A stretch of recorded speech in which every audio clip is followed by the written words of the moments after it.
Ladies and gentlemen, live from London, it's 3DS Meetup TV.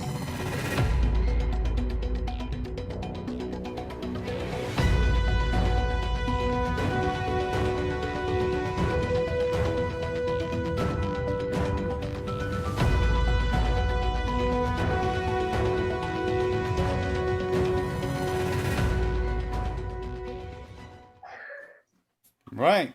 Hello.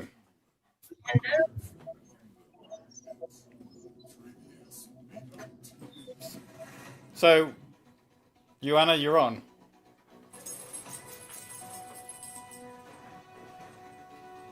You're me. Joanna, you're muted.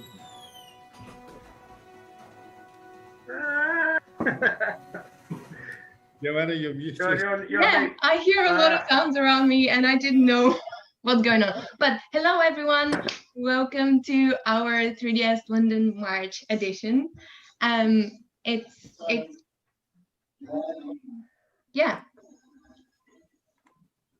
What's going on? No, keep talking. Okay. Thank you everyone for joining us tonight. It's so great to have such amazing speakers and presenters tonight, and panelists.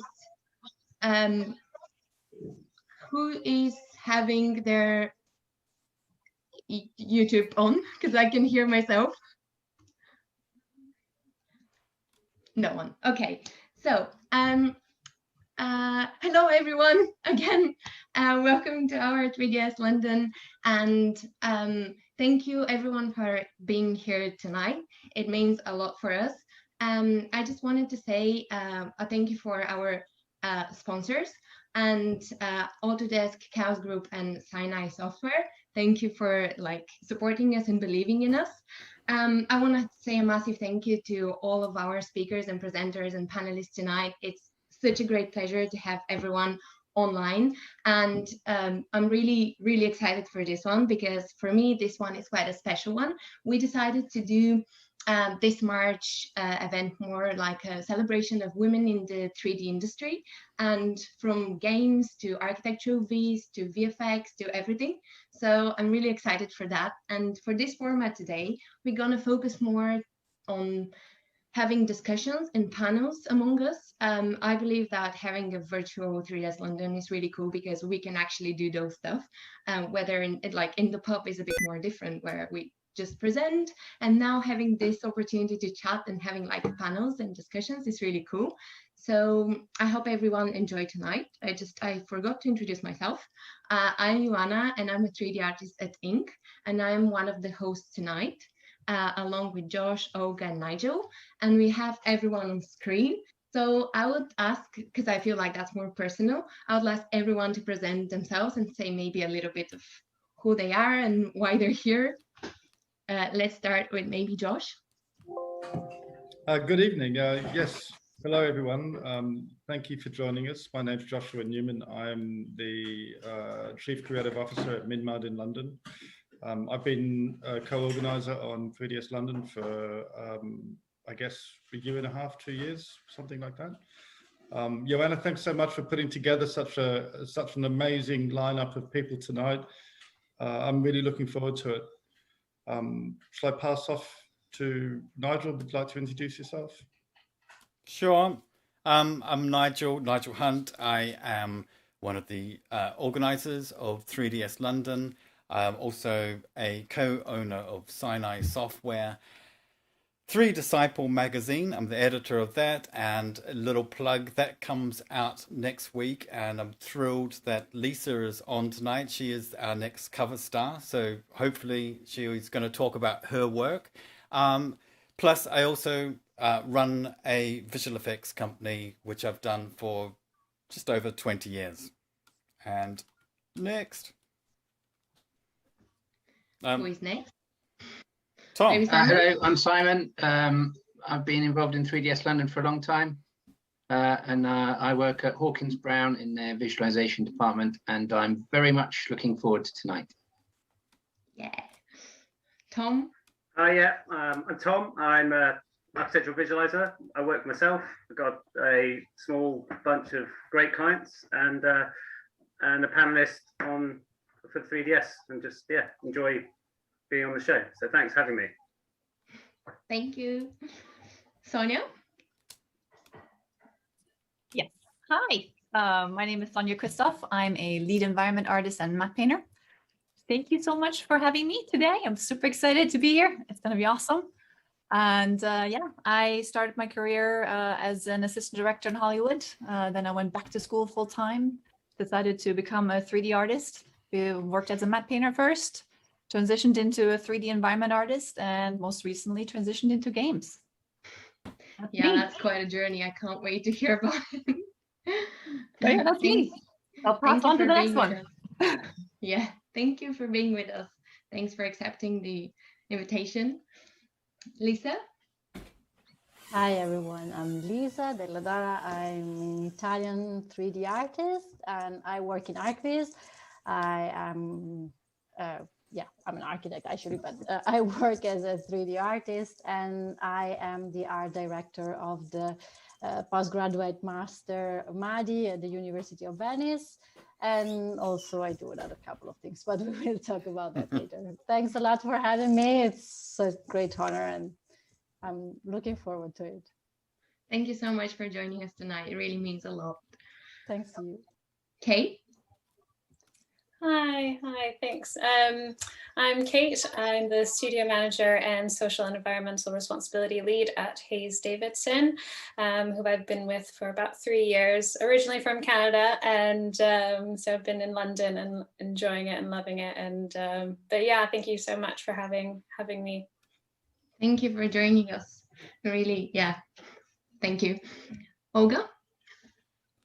Hi, I'm Olga. I'm a 3D artist and senior of cultural development at Hayes Davidson in London, and recently also a part of 3DS London committee. And I'm super happy to be here tonight. And welcome everyone. Hope everyone's going to enjoy the presentations. We have something really exciting that Joanna put together. Thank you very much, Olga. And we have Emma. Hello. I'm Emma Fairchild. I co-run and manage visualization team in-house at WeWork. I won't go into too much detail because that's to come with Sonja's presentation. Hope everyone enjoys the show. Thank you very much. Oh, it's so great to have so many people tonight. And it's going to be a great night. Thanks again, everyone, for joining us. And thank you, everyone, for watching. So I just wanted to kick off with a bit of news in the industry, as we always do.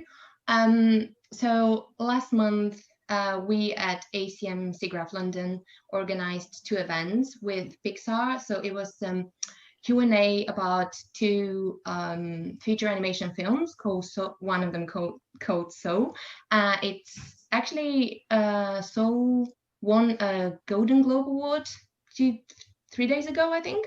So, and the other one was Onwards. So we have Q&As with directors and producers on these films from Pixar, and the event's going to be available online soon. So I will keep everyone in the community up to date with that in the groups and our website. Another thing is Vertex conference was last month as well, on the 25th. It was really, really good. And the best thing about it is that you can still buy a ticket and watch all the presentations, because they're going to be there for I think a month after the conference. And there is a few events happening in March. One of them, the VFX Festival, which is, I think, I'm gonna lie about the date, so I'm just gonna share a link. Also, there is a couple of other presentations coming from Maxon about I think it was the 3D and motion design, where different artists share their work and explain how they've done different things, and it's kind of really cool. They do that quite often, I think. And we have a lot of events coming with SIGGRAPH London, so stay in touch with us. And this is my news. Is everyone from the host having some news to share, or should we move on? I actually forgot. Yeah, sorry. I just actually forgot to say that obviously we all knew because we are in this industry, but Chaos Group released Cosmos, which was super exciting. I was really like hyped because I'm really excited to have like such a cool library part of the engine. So it's gonna be great to use that.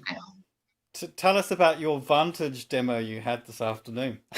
Yeah, I had a great honor to be part of my private Vantage tour with Nigel. It was kind of spontaneous, but yeah, we practiced actually to like what's going on with 3ds London. So we practiced the setup, and Nigel just decided to give me a private tour of his Vantage scene. So that was pretty cool. It's really nice. Actually, I'm quite impressed. So I'll go with that. I think if you was it Wembley, Nigel? No, it's the tutorial for the 3D 3 Disciple magazine that comes out next week. Okay, cool. But it's quite complex. It's very, very, very easy to create, but it's quite the great thing with Vantage is it handles just whatever geometry you throw at it. So if you're doing a big architectural master plan, it's like Wembley. Like Wembley, you can put the whole of Wembley in there. Because Wembley is based on V-Ray proxies, so it can handle it, but you don't have to retexture anything. You just throw it straight in, and then you basically can go for a little walkthrough in real time. And where they've got it to I would say in the last 6 months, it's rendering in real time at HD as well, which is phenomenal. So if you do have V-Ray, you should be just playing around with it. They're really, really pushing. And as Joanna said, Chaos Cosmos, the 750 3D models that they've released last week, you can drop them straight into Vantage as well. It's very cool. Cool. Yeah, that's pretty cool. Are those models? Can you change them at all? Like, or are they like proxies that you can't? So, not that I want to plug our own software, but no, but you see, go on. But so if you used our Ignite plugin, you can bring, if you had V-Ray and Corona, you can bring all the models straight in because you drag them in. They come in as a V-Ray proxy. Now using Ignite workflow, you can actually convert those straight over to Corona proxies. Gotcha.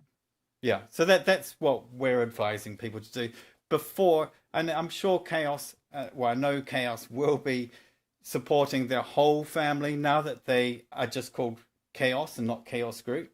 So anything that Chaos make or touch will probably be supported. So it's very exciting. Yeah, and I think that it's exciting for if you like, the race, the arms race that is going on now in real time. And I think that where they're going and where their mindset is they're supporting, if you like, we've always done high end or just really, really complex renderings. And so they're trying to support that workflow that you don't have to rethink a different way of working. You just throw polys at it and it's fine. Cool. That's enough plugging Chaos. Yeah, but it's obviously very exciting. So it's nice to discuss that. Is what Lavina used to be called as well. I think that changed. Correct. Just in case anyone's not following what we're talking about. There's two other things to mention this month, and I'm not sure if so there is a new version of 3ds Max coming out. Yeah. That's coming up soon, and also next week the rookies, the student competition starts. So if you're a student, I see that 3D College has joined us. They are now 3 years in a row champions. So I hope that they join and all the other students around the world join. It's going to be a great, great competition. And Lisa, you're a judge this year, aren't you? Yeah, I'm definitely going to push the students from the U of University to apply for that. But yes, I'm It's- really looking forward to it. I was very honored that I got the call for Alwyn. So yeah, let's see. The thing that has surprised me in the last few years is You need to interrupt him. the last thing to say, the quality of students' work is phenomenal these days. That's all I have to say. I was going to say I'm also going to be a judge. So Lisa, we're joining in the forces in this one. Yeah, it's going to be tough, I think, because I've seen some amazing works in the last years from the students, and I'm impressed. Like, really, it's going to be tough, but I'm really looking forward to it. Yeah, I Josh, wish I are could you a be student judge? again. Yes, I'm also judging as well. So we've got 3 judges on for this year. We have all the judges here. Be nice in the chat, everyone. So just in the chat, if anyone wants to influence us, we accept PayPal. But yes, I think it's three months we've got of judging. I think overall, Sonja, I take it you're judging environment modeling or another category? Yeah, towards the I think I'm one of the finals judges, so I get the final say. It's a fantastic competition. So yes, that starts next week. Awesome. Yeah, this is great. Oh, Come on, Joanna, get us back on track. We're overrunning. No, I really like the discussion. We actually ahead of time, so this is good. Never happens. Yeah. I'm gonna plug my magazine that comes I was out about on to ask Monday. you this. Good. Tell us more about it. It's 3 months of hard work. There's 25 artists from 18 countries. Lisa was chosen by the judges as our cover. It was meant to be honest, the magazine was meant to come out in January. It was meant to be our winter issue, but it's been slightly delayed. But it's I'm really, really proud of how it's come out. It's 118 pages, lots and lots of background information. Sorry, and Tom is also in there as well. It's the work again is phenomenal. So that's out on Monday in print and digital. It comes with quite a complex environment tutorial that Joanna, you saw this afternoon, the beginnings of. It's also has a 18-page discussion on diversity in the industry, and that covers gender balance, it covers ageism, and it covers global representation. So there's been, I think there was 50 contributors to the article. We're from all corners of the globe, so it's quite interesting, the findings that we've uncovered. That's great. Monday. That's amazing. Comes out on Monday. Good. Correct. You mentioned to me something about your research on this article. What would you like to know? How many stuff you've actually read and to create such a complex 18-page article. In terms of research or in terms of research? How much? So how much research I had to write from that it was about 130 pages that came down to 18. But so every person was interviewed, but then we also dove into I had input from Autodesk and from Chaos Group, and there's some probing questions there, but we did try to leave out some of the more, if you like, sensitive topics.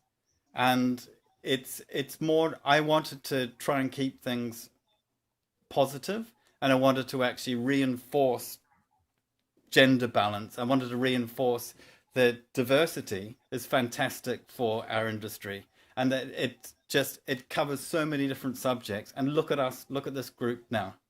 That's what it's all about. Yeah, that's great. This is it. I'm really curious to read it now, Nigel. Wow. So yeah, can't wait. Monday it is. Monday it is, and then I can rest. after then you can not rest. sleeping for so long. That's really good. Good. Yeah. Let's crack on. Okay, so I'm gonna share my screen now, and I hope everything goes okay. I'm gonna share my screen to give a start of one of the presentations. Ooh. Yep. Can everyone see my screen? Yes, now it's Yeah, I can yes, see. Yeah. definitely. Yeah, good. So our first presentation will be a talk between Sonja and Emma, and they're gonna talk about landing a job. And I had the honor to hear a little tiny bit about what the talk is about, and it's gonna be very exciting. And I wanna say just thank you to Sonja and Emma, and I'll hand it to you to introduce yourself, and anything you need, just let us know. And I will also ask everyone to either, oh, I can take care of that. Yeah, but thank you very much. And yeah, I'll stop sharing my screen and I'll give the word to you, Sonja and Emma. Thank you very much.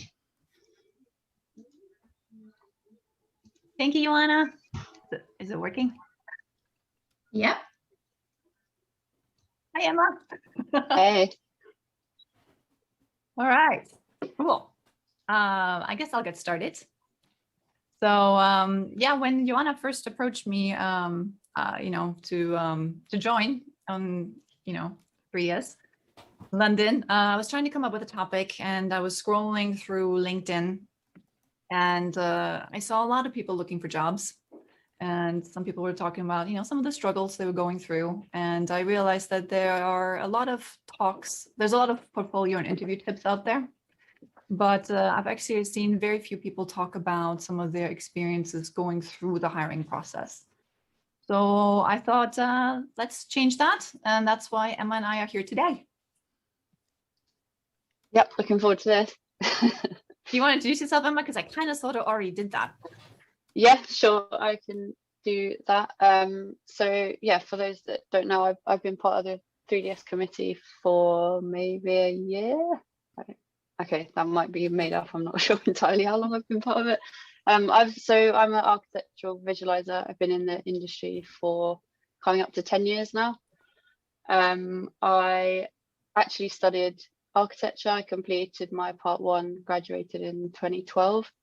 And then, to be honest, I kind of didn't know what to do. I had a look around for some jobs. I remember sat in a 3-hour lecture about building foundations. And I was like, oh, I don't know if this is for me. It doesn't sound super creative.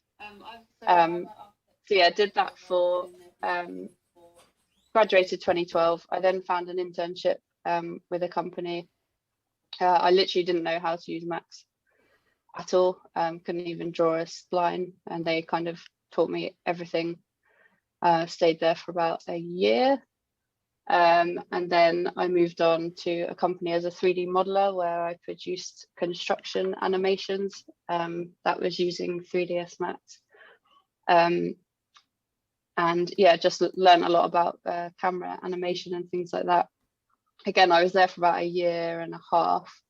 And I kind of had the option to take on or kind of start up a more high-end photo reel department there. But yeah, at the time I just felt like I didn't have enough experience in that, and I wanted to learn a bit more. So politely declined and moved on from there.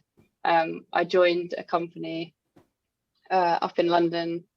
I was there for literally a couple of months, and at the same time I was in contact with the next place. That was D-Box. I spoke to them, regretfully left the company I just joined like 2-3 weeks later, which didn't go down too well, but you got to do that for yourself, right?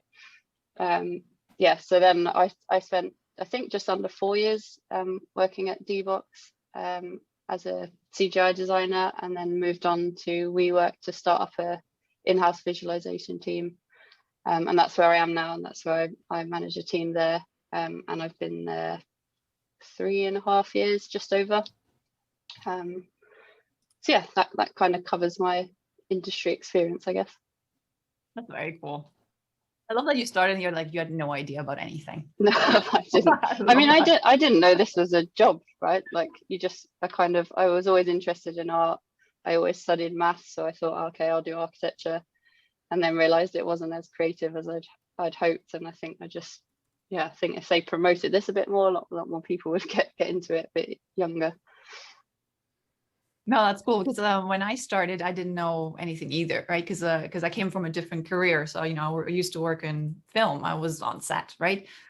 So, and it wasn't until there was like a writer's strike in 2008 where I had nothing to do. I was unemployed. I was bored. You know, there's only so many yoga classes you can take. And I'm terrible at yoga, so it's not really my thing.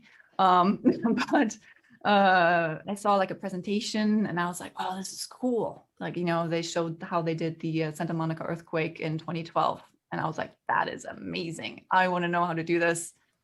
I'll take a class. Why not? So I went to Noman School of VFX. I took a class there and I just got hooked. I was like, this is cool. I want to do this for the rest of my life. This is amazing. Yeah, similar start to me. Yeah. So like the first class I had my intro to Maya, I was like, what's a polygon? I had no idea. So it was a steep learning curve, I would say. It was 2 years of intense learning, but it paid off. Yeah, exactly. Same for me. Yeah. And you had on the hands training, right? Like they actually taught you everything while you were working with them.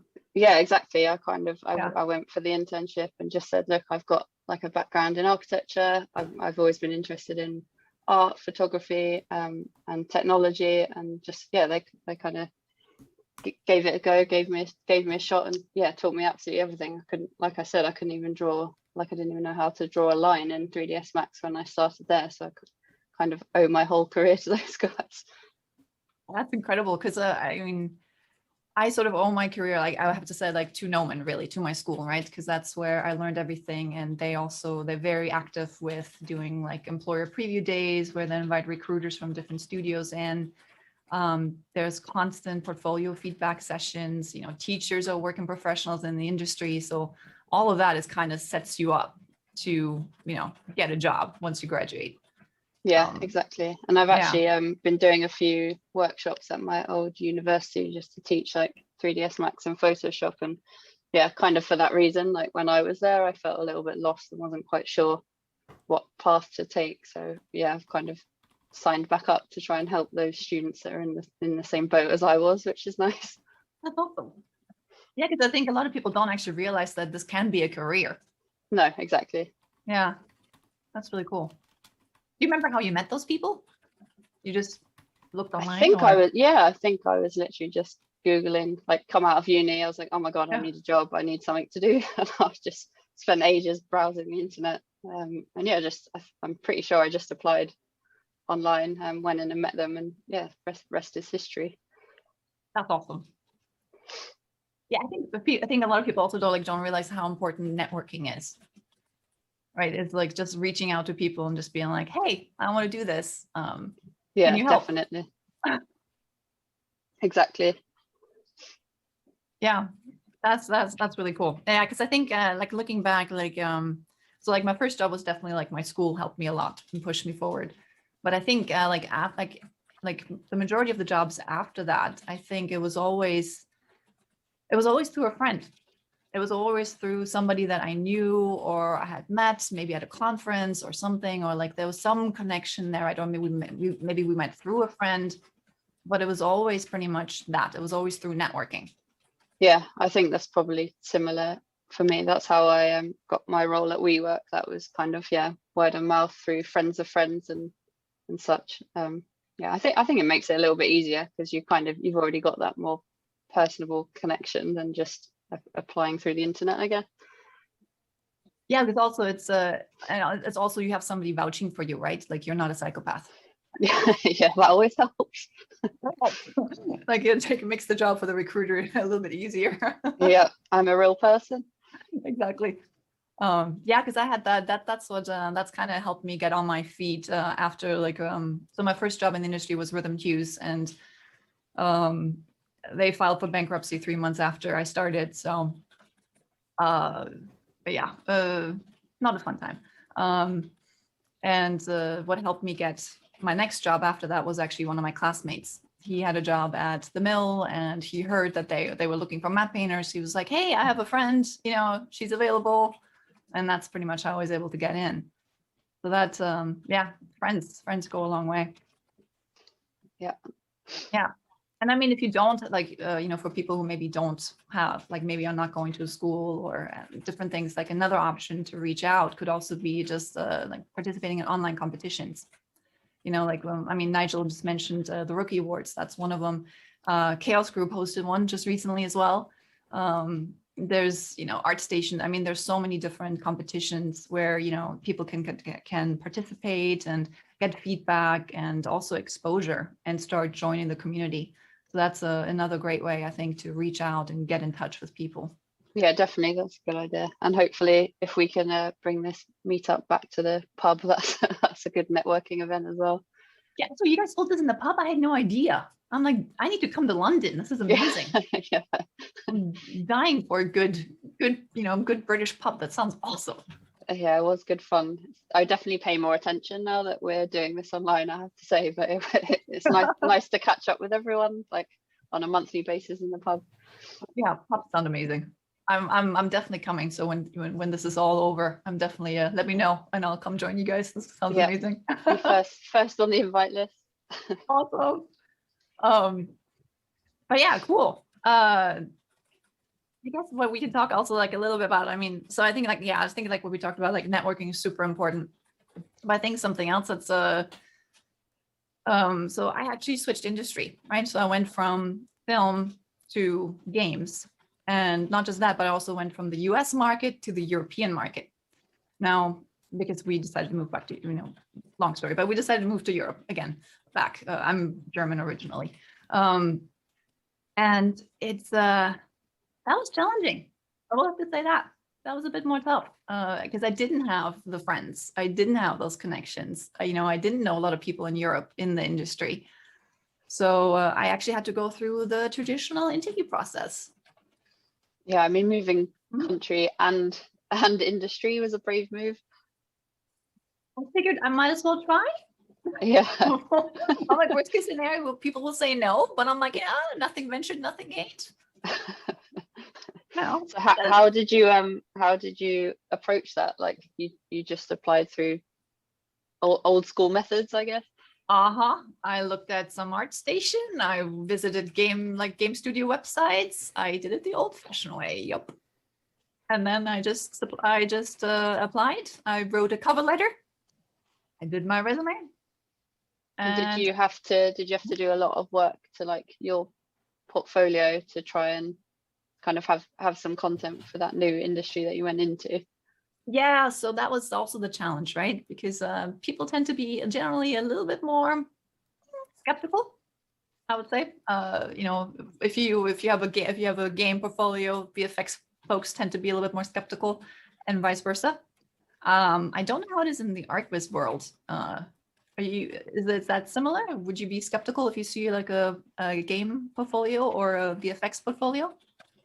I honestly haven't come across it, to be honest. Really? I think like the main thing we see is like maybe half and half people with an architecture background versus like a maybe product design background. But yeah, I've never kind of gone one way over the other. I think those people from those backgrounds both bring really good things to a team. Yeah, I'm not sure if I've ever seen or like had someone apply with that much of a different background, to be honest.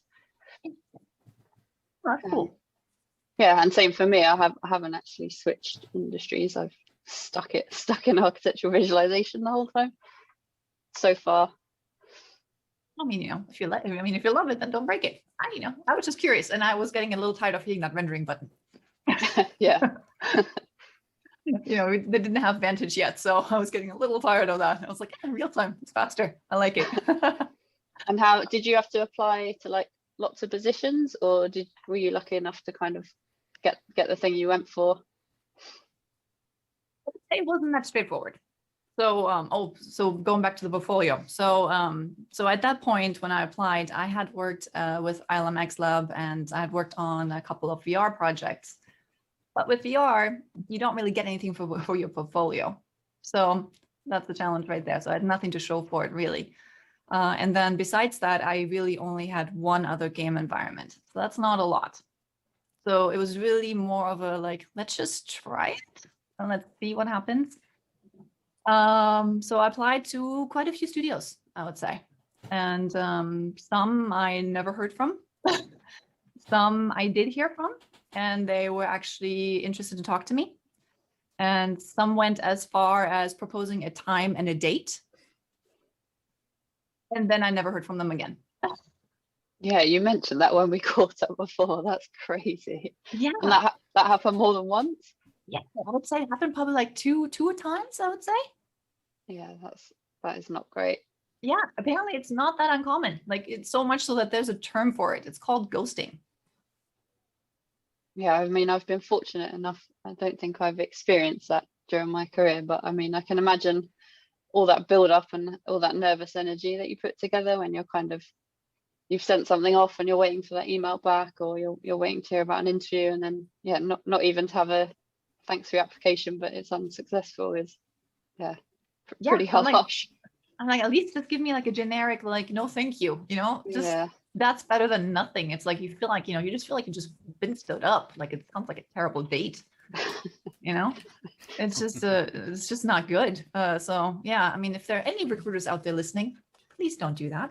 It's not nice. Yeah, come on, it takes 30 seconds to write an email. Seriously, just be like, things have changed. Sorry. Yeah. Anything is better than that. But yeah, that was so that was interesting, I would say. Yeah, that sounds tough. Yeah. And then I did hear back from some studios, so that was nice, and they didn't disappear, which is also really nice. And then actually I got asked to do an art test. So in VFX, it's not really common to do art tests, but apparently in games it does happen more often. In art biz, is that a thing? No, I mean, I've heard of it before, maybe once or twice, but I wouldn't say it's a common thing. From the places I've applied and from my perspective, I don't think it's common. Okay. Yeah, so because the art tests are not, I would say that they're depending on the studio, they can be quite intense. They take a lot of time. So at the time when I got asked to do these art tests, I was working full time. I had a 3-hour drive commute to work every day. So I was, I didn't have a lot of bandwidth to do an art test on the side. Yeah, so, I'm not surprised. And how long, like they gave you deadlines for things like this, or like how big was the kind of project that you were supposed to put together? Yeah, it was a couple different things. I had to they provided some assets for me that I had then assemble into a scene, create some additional assets for that scene, focus sort of on storytelling, and then I also had to do a game asset with fully modeled, textured everything. And and I had, it was a while ago, so I'm not quite sure how long it was, but I think it was like maybe 2 or 3 weeks to do it. Oh, so that's a lot of time, isn't it? No, it's not, especially not if you're working full time, right? No, I mean, a lot of time for you to put in to do something. Yeah. No, not at all. So I actually asked, I explained the situation, and I asked if I could have a little bit more time. And one of the studios said, yeah, sure, take as much as you need, it's fine. The other one said no. So yeah, I did what I could. It wasn't the most amazing thing, but I also needed to sleep. Yeah, exactly. And to be honest, just the fact that they said no and they weren't understanding of my situation turned me off a little bit from them. I agree. I think this kind of says a lot about that workplace. Yeah, exactly. I'm like, I really, the place I want to work at, I want them to be understanding. I want them to be, just nice people, right? Yeah, well, stuff comes up. You can't always drop everything for work. I think that's just the reality of life, isn't it?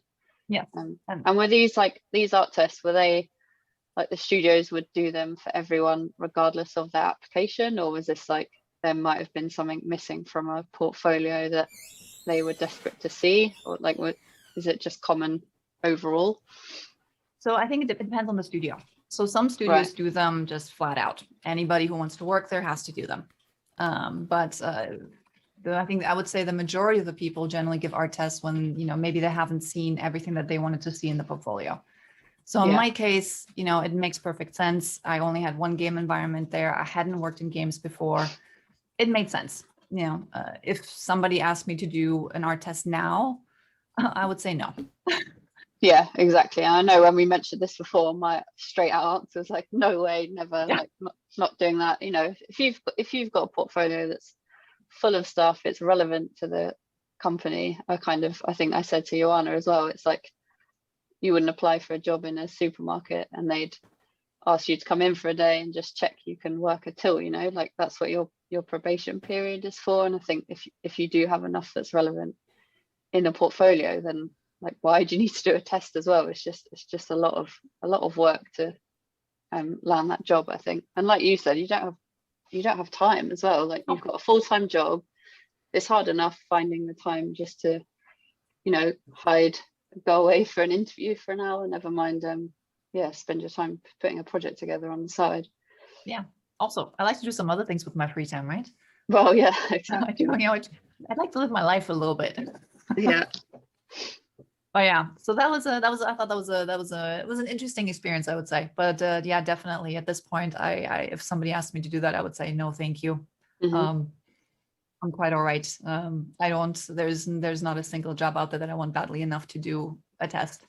Yeah. At this point. Yeah, so, I think I would do the same, to be honest. Yeah. Yeah. So yeah, and so after the art test. Not surprisingly, I didn't continue with the one that didn't give me more time. Yeah, good for you. Yeah, I did continue with the one that did give me more time. Very nice people. So we continued on the conversation, and there was actually multiple interviews. It was, which was also a surprise to me because in VFX, you have maybe 1 or 2 interviews, and then you're pretty much in or you're not.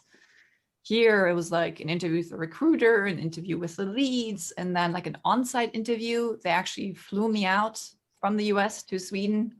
Wow. I met, for a full day, and interviews again all day. Met the team, got a studio tour, and then flew back the next day. Oh my God. Yeah, talk about jet lag. Intense. Yeah, but at that point you're just hyped up on just adrenaline and just coffee, and you just you just smile and you just go with it. But yeah, so that was interesting. So it was a very long interview process. It was interesting. How I mean you interview people as well, right? Like, how's your process? Ours is like the complete opposite to what you just described, I would say. Generally, like any interview I've had has just been like we were talking about before, because it's kind of come through friends. They've all been very informal.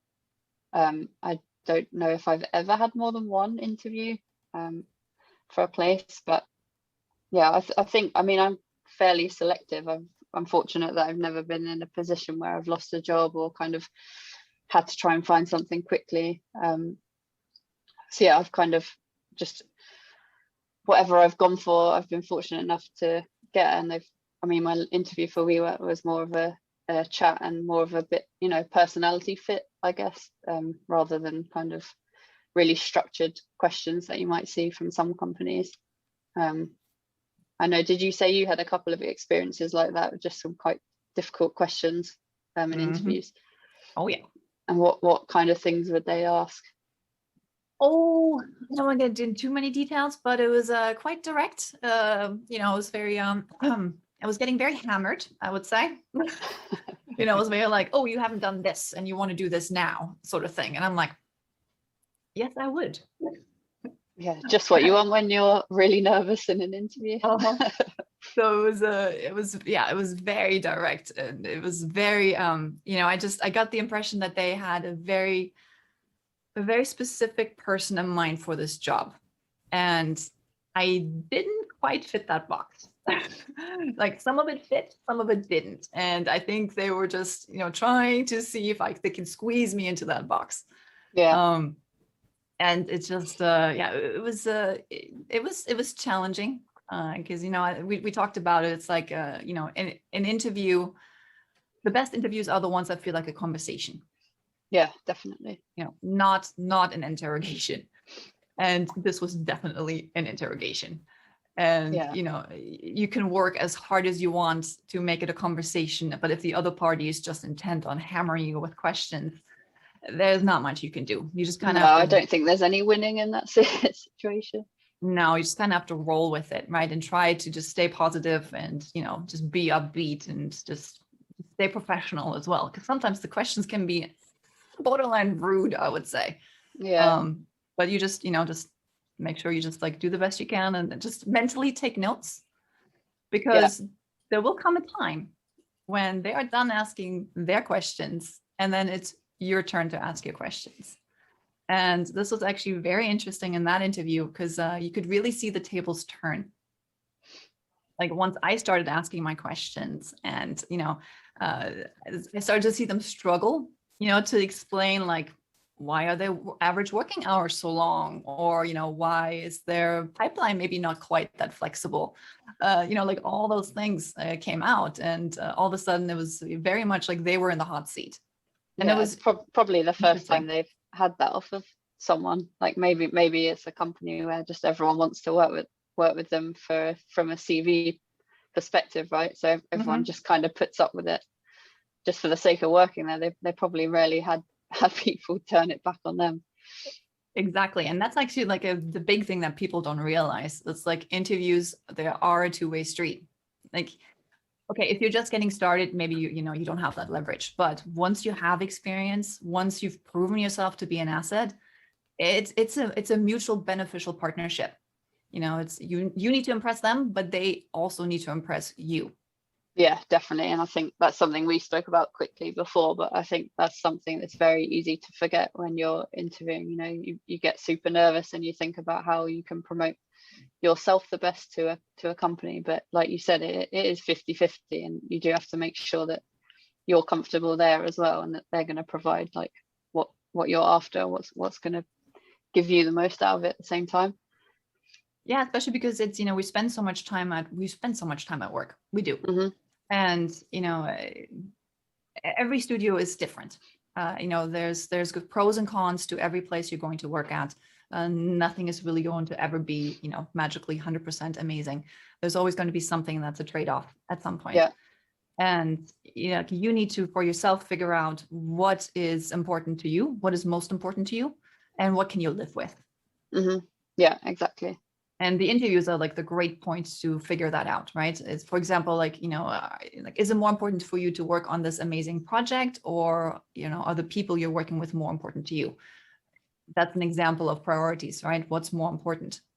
Yeah, exactly. And that changes, and that can be reasons to move on from one job to the next. It's not, it's nothing against the company. It's just that's your priorities in life might change as you get older. Yeah, especially because and here actually I'm going to go back to what you said, because you left the job pretty quickly after 1 week, 2 weeks. I did, yeah. You want to talk about that? Because that's really cool. Yeah, I was working at a company that was kind of out of London. I think it was my second job where I produced like construction animations. And in my head, I was like, right, I want to go work in the city. Like I want to work in a really cool glass office, like white walls everywhere, like super tidy, super neat, like surrounded by people who are like-minded. We can go to the pub after work. I kind of had this like thing in my head, and that's what I was after. So started looking around. I got this job that kind of sounded perfect, but I think when I got up there, I was like, oh, maybe this isn't quite what I was after. So I did carry on looking, and I did get in touch with D-Box at the time, and I remember I went in there and I was like, oh, this is exactly what I'm after. Like I walked up this glass staircase, like this really cool office, loads of daylight coming in, and I was like, oh no, this is what I want, but I've literally been here 2 weeks, they're gonna hate me. And I think at the time, like the only other, or one of the other CGI guys who'd been there for years, I think he handed his notice in, and then I had to do mine like a day later. I was like, oh my god, I'm literally leaving them in the shit. But yeah, I mean, they understood, I think as long as you're honest and you just say like, I'm really sorry, I know it's not good timing, but this has happened for me. It's an opportunity I can't I can't skip, and they were fine in the end, but yeah, it was a very brief job. But what I find so impressive that you were able to so quickly realize that this is not the job for you. Yeah, I think like I said, I had such a specific idea in my head of what I wanted, and I think when I started, I was like, the people were nice, like the job was fine, like the work I was working on was interesting, but it just wasn't what I had in my head. And I think at the time it would take me an hour and a half to get up to London, and for me, I was just like, I don't think this commute is worth it for this job that's not the perfect thing that I've got in my head. So yeah, that was probably the main reason at that time. That's why I carried on looking, and unfortunately found something else. But I think that's really cool. And just the fact that you actually just did it, that you're just like, okay, this is not it, and I'm just gonna keep looking and find something else. Yeah, I mean, That's I awesome. felt terrible at the time. I was, like sleepless nights. Oh no, how am I going to tell them? I feel so bad. But you've got to do stuff for yourself sometimes. Yep, I was gonna say that because you've got to look out for yourself. Nobody else is going to do that for you. Yeah, exactly. You've got to put your own interests first. That's whether you're negotiating a salary, that's whether you're negotiating benefits, whatever that is. Yeah. If it's looking for a new job, whatever, you gotta make sure that you think about yourself and you put yourself first. It's very important. You do, and it is really hard. Like, I understand. You get so caught up, and like you said, you spend so much time with these people in the office and stuff. So it's a difficult thing to do sometimes. But I mean, I'm glad I made the leap. I think it paid off in the end. Yeah, it is hard to leave a place that you actually really enjoy working at. I had a hard time when we made the jump, from San Francisco to Europe. But it was for personal reasons. My mom got really sick, and we wanted to be close to her and things like that. So it wasn't easy. I miss those guys still. It was a great team that we left behind, but sometimes you just gotta go with the flow, and go do where life takes you. Yeah, exactly. And then other amazing things happen. So I mean, I've met you guys, which is awesome. So that's that wouldn't have happened otherwise, I'm sure. So there's always a silver lining somewhere. Exactly. It always works out in the end, right? It does. I think actually are we running? I think we're running maybe out of time soon. So maybe should we wrap it up with some tips? What do you think? Yeah, that's a good idea. Just some general interview tips, perhaps. I think, like, for me, the main one is just show your personality. Like, you've got to write a cover letter, you've got to write an email, just something to reach out to the people at the company or applying to, that just makes you sound human. Like, I think it might be tempting to just put together a portfolio CV that kind of works for everyone, send out the same thing to lots of people, but I think that just has a massive effect.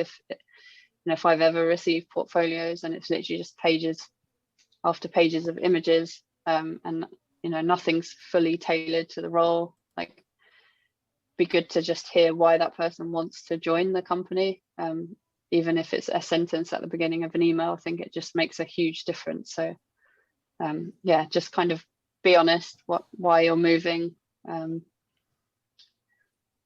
I think just make it really personable, and the cover letter email is like the first thing I read and the most important part of it. I think a lot of people have the same skills in terms of creating images, but I think the personality is really what shines when you're looking through portfolios.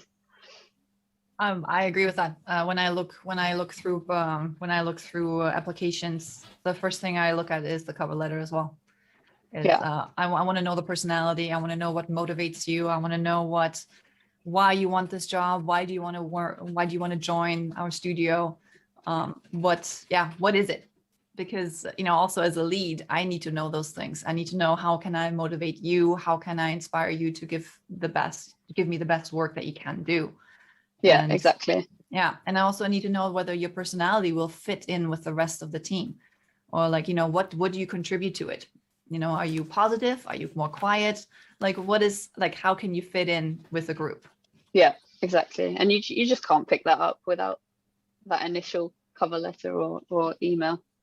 No, and I mean, I will say, like, I've gotten some cover letters that were just, I read it and I was like, no, this person would not fit. You know, it just wasn't connecting. Yeah. So it's, and I've read cover letters where I'm like, the CV doesn't quite match, but the personality is amazing. Let's at least talk to them. Yeah, I've done that several times, to be honest. Yeah. And yeah, that's why I think it's so important to spend that time to get that right. Yeah, and I think maybe that's because I've done a career switch. Like I'm always like, well, let's at least talk to them. Yeah, you know, yeah, give them a chance. Yeah, exactly. Maybe the skill level is not quite there, but let's talk to them. Like maybe they have other skills that, you know, are harder to teach.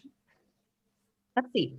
Yeah, Let's at least exactly. bring I them was in. going to say you can teach software to a certain extent, but so yeah, maybe someone fits in another sense and just needs an extra bit of training. But yeah, I think that would be my number one tip. Yeah, no, I think I agree. I think along the same lines, my tip would be just to know yourself really, really well. Just, you know, again, this kind of comes with experience, or the more you do things, but really just think about it. Like think about what your strengths are. Think about what your weaknesses are. Think about what you like to do, what you don't like to do. You know, do you like being in a big team? Do you like working by yourself? Like all those things will help you basically just answer those tough interview questions. So I think it's important. Yeah, totally agree with that. Cool. Joanna? So I am joining in straight on time because I have a couple of questions coming from myself first. Emma, I know you have been, I don't know if you mentioned that, but I know you have been asked to join, to create your own department when you first work at CG department. So, and you said no. Why? Like, how can anyone say no to be like a head of CG or, you know?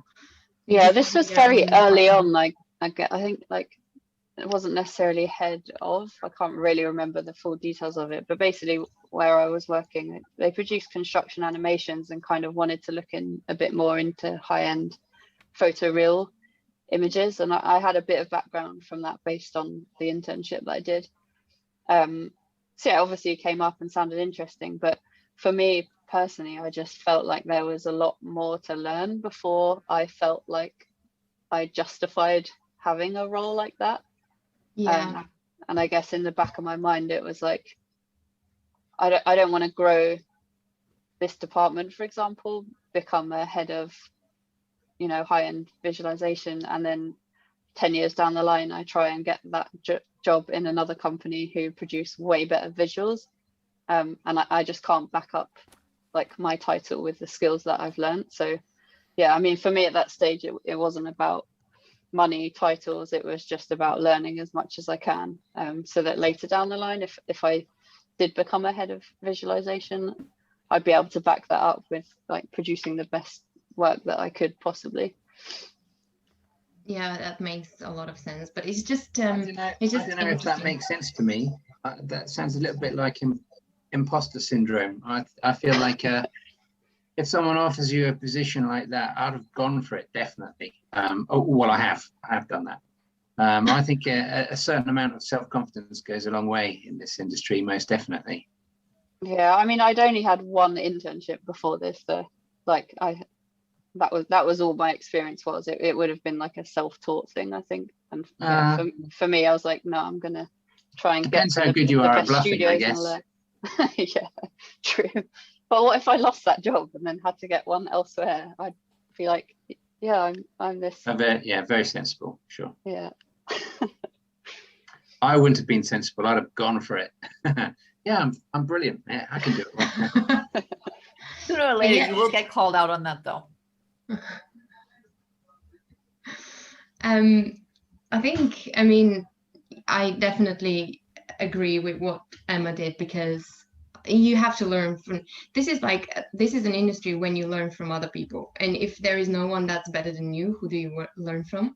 I mean, it's a knowledge that you need to take from, and especially when it comes to creative, for example, you need to be around creative people to get like those ideas going and to get like to get into their ways of thinking. So I think Emma, I'm with you on this decision. Definitely was a good one, I guess. Well, So it paid off. It did, yeah. For me, it was slightly different, Joanna. I never had anyone that was, oh, I sound super arrogant. Better than you? No, I don't think so. I think it was unbelievable. I think I've always, some people just love this job. I'm talking about ArchViz here, and I just always found that it was that, you know, if you've got that passion, that will always come through, I think. And I think the thing that I struggled with in my career was not the technical or the artistic side. It was learning to work in an office environment. You know, everyone has to learn about office politics and how, you know, who are the people not to upset and how you get on with people. And I found if I did learn anything from other people, it was the office politics side of it. But the technical and the artistic side of it, I feel like I brought that to the job, definitely. So this is a different point of view, which is nice. It's good to hear. I also had another question for Sonja. So you said bankruptcy of your first job in this industry. How did you manage to go through that mentally? Like, you just joined the industry, you've been there for 3 months, and then bam, it's gone. I mean, what did you say to yourself? Well, this sucks. Well, this is not fun. Yeah, I mean, at that point, it's, I mean, there's not much you can say, really. There's not much you can do, right? It's just, it happened. It's not like you can change it. You know, you talk to your friends, you talk to your colleagues, and you just, you know, you sort of be like, okay, all right, this happened. Yeah, not pleasant, but let's move on. Let's look towards the future. What is the next move? What can I do next? So I reached out to my friends, to my classmates. I'm like, hey, I don't know how much longer I have a job here. If you hear anything, if anything is opening up, please let me know, and I will apply. And one of my friends immediately wrote back like, hey, actually, we are. So send me your stuff and I'll put in a good word. Yeah, so this is good. Yeah, this is where the networking comes in. Exactly what you mentioned before. Like getting people to know that you are on the look for a job. So yeah, cool. It's interesting because I've never been in this situation, and I don't think it's a pleasant one to be, but you definitely managed to survive and, you know, be on the path to go somewhere else. I mean, you can only go forward. What else can you do? Yeah. We have a great question in the comments, Joanna, from Diana. Yeah. Can you see that? Yes. So at the start of your career, were there anyone you were inspired by? Both of you? Good question. I mean, at the start of my career, I had no idea this was an industry that existed, to be honest. I just literally no idea at all through university. Got this internship and thought, oh, like, yeah, this is fun. I get to still work within architecture, but I get to do the pretty side of it rather than learn about foundations for hours on end. So yeah, honestly, right at the beginning, there was no inspiration that got me into the industry. It was kind of by chance. But I guess once I joined that, the guys would share various companies, some of the bigger companies up in London. So I started to have a look at those websites and things, and that's what spurred me on. Nothing specific I can think of, but I was inspired by Dylan Cole when I started going to school and learning about visual effects. Obviously, I wanted to be a matte painter, so Dylan Cole, you know, one of the big names in matte painting. And funny thing, small world, but actually one of my friends who I used to work with on set went to college with him. So I actually met Dylan at a Halloween party. And I was able to send him my very early, horrible, absolutely horrible student work. and he gave me some feedback on it.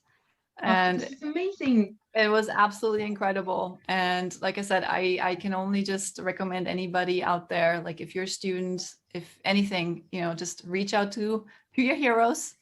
They may be terribly busy, but chances are they will probably get back to you. So just reach out and ask for feedback. People are very, very willing to help. I think that's a great question, Diana. I think it would be interesting to see what the rest of the panel, if they have influences that started them as well. Not just, I know it was for Sonja and Emma, but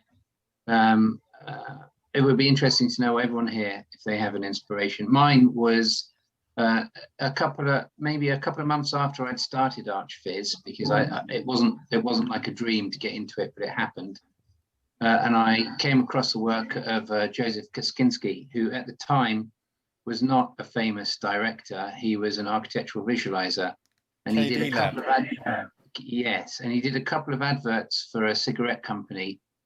And I watched these adverts over and over and over for a couple of months. I just watched them relentlessly and realized that this is a real, you can really do some exciting work in this field. So what does everyone else on the panel? I mean, what were your influences? I mean, when I was a student, been a while, not that much, but a while, and I didn't know that. I mean, in Italy, ArchViz was not a thing. Like it's still not a thing, and I will talk about that later too. But and then at some point, someone showed me. I mean, I know it's kind of cliche, but someone showed me Mir, and someone showed me Alex Hogarth, and a new world opened up to me, and I was like, can this be a job, like for real? Because I was so bad at designing. I hate designing, and I'm still wondering why I got into architecture. And when I found out about those people, I was like, that must be a dream job, because I like architecture, but I don't like designing it. So in the field, I would say so, but I've always been obsessed with photography. So also a lot of photographers got really inspired, like every day. I get super excited whenever Alex posts on his blog. It's an incredible blog. I mean, it opened. I mean, it was SketchUp and it could do things with Photoshop that, amazing. And it was one of the first one that would teach you how to do that, because it's not that tutorial like 10 years ago were a thing, not as much as they are now, for sure. And it was so eye-opening back then. So it was really cool.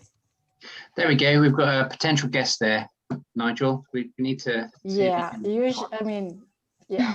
do. I mean, I think he has a big fan crowd of the senior now that we all started with his tutorial, for sure. Yeah. Thanks, Lisa. No problem. I think for me, it would be Chris Cunningham and Sid Mead would be two people that stand out as people that I whose art really inspired me years ago. I'm feeling old. Yeah. When I got into it, there wasn't a computer graphics industry. So it's right at the beginning of the 90s. It was, as you said, Josh, it was Sid Mead, it was other people. There wasn't an ArchViz industry, but what really inspired me to get into it in the early 90s, when I'd come from New Zealand to London and I was working and just doing CAD jobs, etc., was Hayes Davidson, Miller Hair, and GMJ, who were every week there was a magazine called BD Magazine, or Building Design, and every week the only visuals that you saw on that were from those three companies. And that, for me, and I think probably a lot of people in the London scene, we were all completely inspired by these founders that launched this whole industry. That's all I have to say on it. Very interesting. I can add to that. I can add to that a little bit, because the reason I got really inspired by architectural viz was when I went to the Design Museum and I saw all the London Olympic bid, on exhibition, and that must be quite a lot of HD stuff, I guess, back then.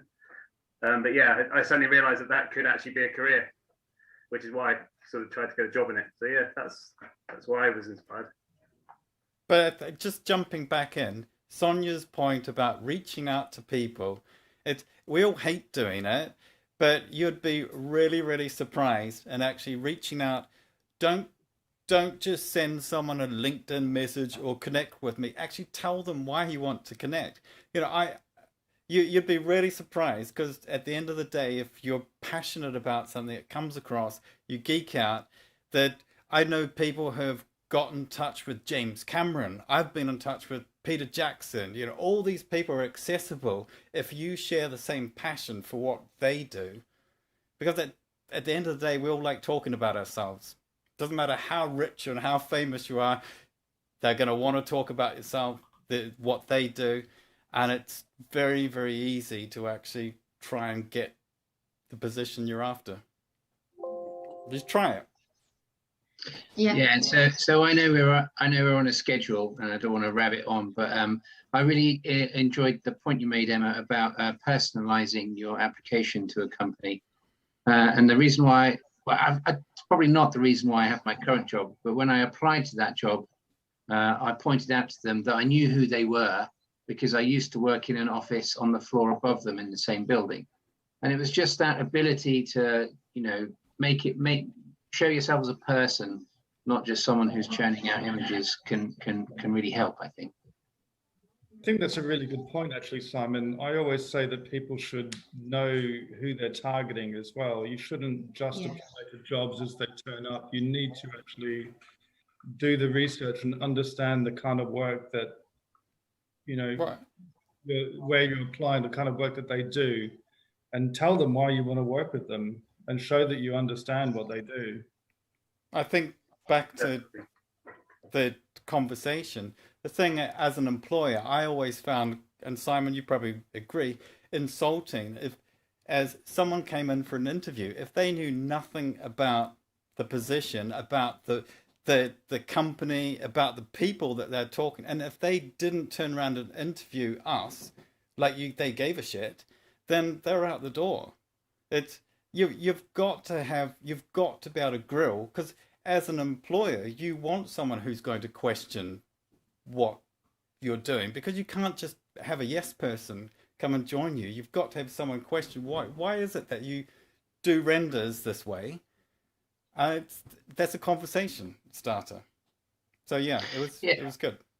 Yeah, and we haven't had to do any recruiting for a couple of years because we have an amazing team. But when it comes back to it, certainly I'm interested in the quality of their work. But also, it's about if I get the feeling that someone knows who we are and they really want to work for us, that's an immediate interview, as opposed to blanket bombing loads of companies with your CV. Definitely, yeah. It's just worth spending 10 minutes, even if you're lying, to be honest here. It's worth spending 10 minutes to make it sound like you know who they are. Definitely. Right, sorry, Joanna. We've Can I ask a question before distracted you? No, it's great. I mean, this is what I like, having a discussion. I think it's very nice for everyone. Yes, Josh. Sonja, you've gone from watching tutorials from people like Dylan Cole, as you mentioned before, to now you're now teaching online as well, aren't you, with the CGMA? Yeah, I did. I'm sort of stopping that right now, but I'm working on something else that I can't quite officially announce yet. But yes, there's something else coming.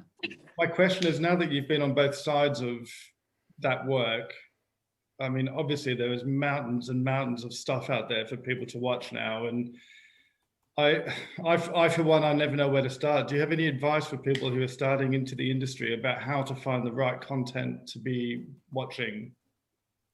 Yeah, that's a challenge, right? Because like you said, there are so many options. I personally, because I still take classes, right? I never stop learning. That's always something that kind of drives me. It's something that I enjoy doing. For me, I think I personally prefer having a little bit more of a structure, a little bit more of a classroom structure. So I will probably go to something like online courses at Nomen or CGMA or Schoolism or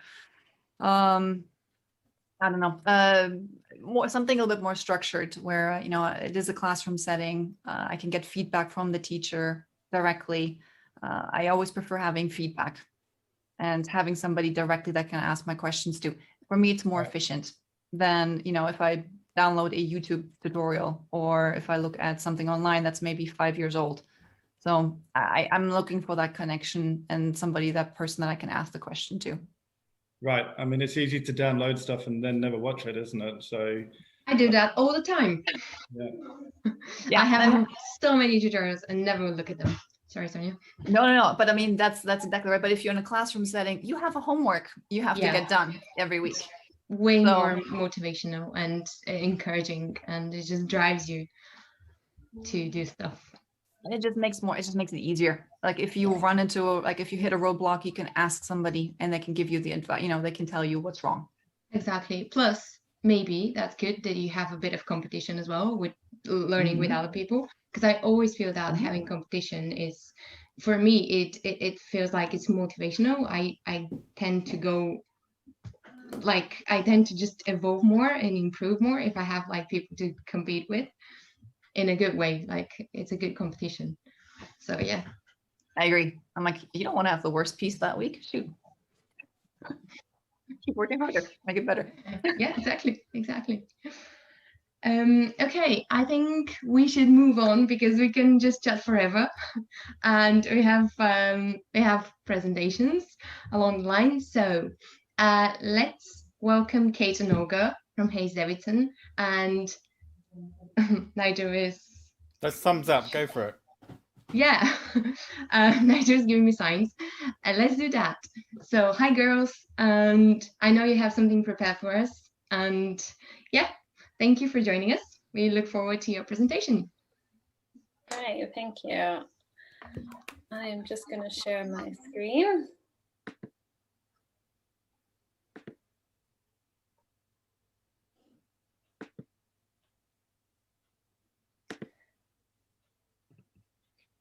Great. Can you all see that? Yes. Fabulous. So yes, good evening, everyone, and thank you so much for having us. Obviously, we're from Hayes Davidson, and today we're just going to kind of focus more on our cultural and development side of the studio for the context of this presentation. So Hayes Davidson has been around since 1989. We're one of the oldest studios in the business. And so throughout those 30 plus years, one of the things has always rang true, and it's a quote from our founder, Alan Davidson.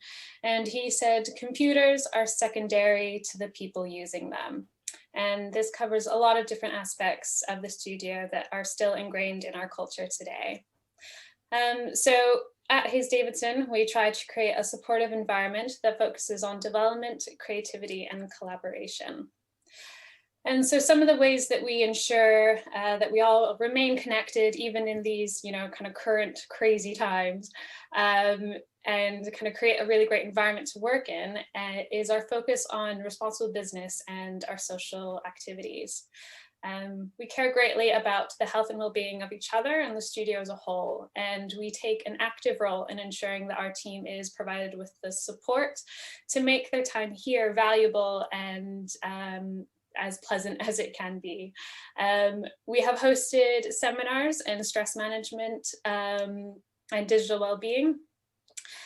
We have a weekly meditation session hosted by one of the team, which is carried on virtually, where we all call in and just listen to the Headspace app. It's absolutely fantastic. Couldn't recommend it enough. And we have other groups that keep us connected, such as a fitness group and a book club. And our usual year includes quarterly social outings, which we've adapted to this new virtual setting, which has even included virtual tarot card readings, quiz nights, and Friday drinks, of course.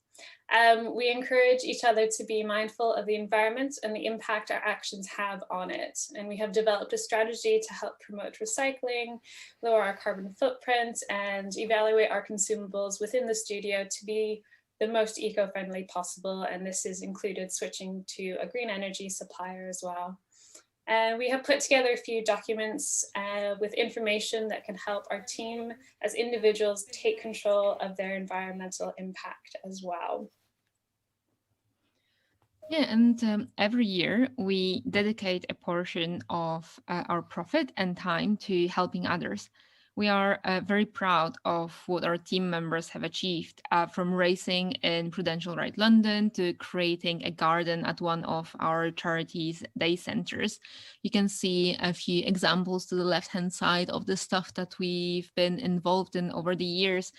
And we also do that within the remote kind of setting that we are in since last year. So normally, because it's more difficult to get together, actually do stuff like we used to, but we approach it differently. And for example, with our annual charity event, the HD 5K run, that brings together the built environment to raise money for MNDA, which is Motor Neuron Disease Association, an organization very close to our hearts. It's a disease that sadly we lost our founder Alan Davidson to.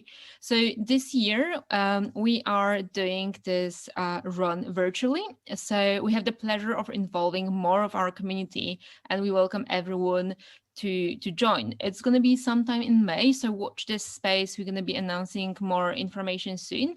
But what we're hoping to get this year is that sense of community and like bringing everyone together to do something for a good cause, even though we're like scattered all over the world in this pandemic times. We also pride ourselves in our innovation, and we are also always looking to learn new things, whatever your role at HD might be. So we hold weekly seminars and we host regular innovation catch-ups within smaller groups to ensure new ideas are discussed and skills are shared. In this virtual world, we try to find this like a different but still natural flow of speaking about projects that we're currently working on. So at the moment, we're trialing a system of group critiques where a random selection of artists are brought together to look over a work in progress and give some feedback. So that kind of replaces, you know, like when you just walk around the studio and you accidentally see someone working on something cool and you stop by. So we're trying to get a bit more structure into our like work day and then like allow those like random conversation to happen between artists that might not be actually working together, but still their input would be very valuable. And also like starting in a company is stressful enough, especially in these virtual times. So pre-COVID at Hayes Davidson, we developed a mentoring scheme which paired new starters with one of our senior team for monthly catch-ups. So then the person would have like a go-to team members to ask any questions or like get support.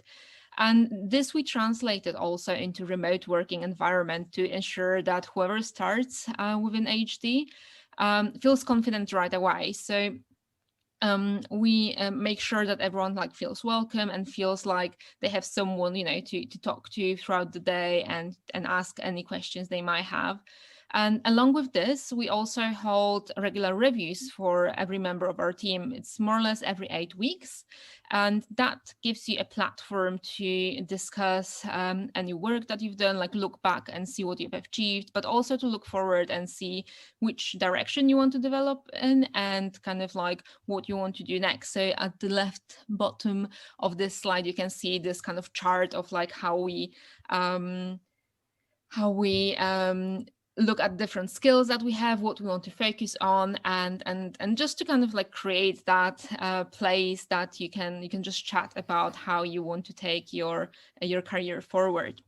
And that continuing development, like including the seminars that Kate mentioned, the innovation, the mentorship catch-ups and stuff, we also implement that and like try to give back. So we implement that in our summer placement program.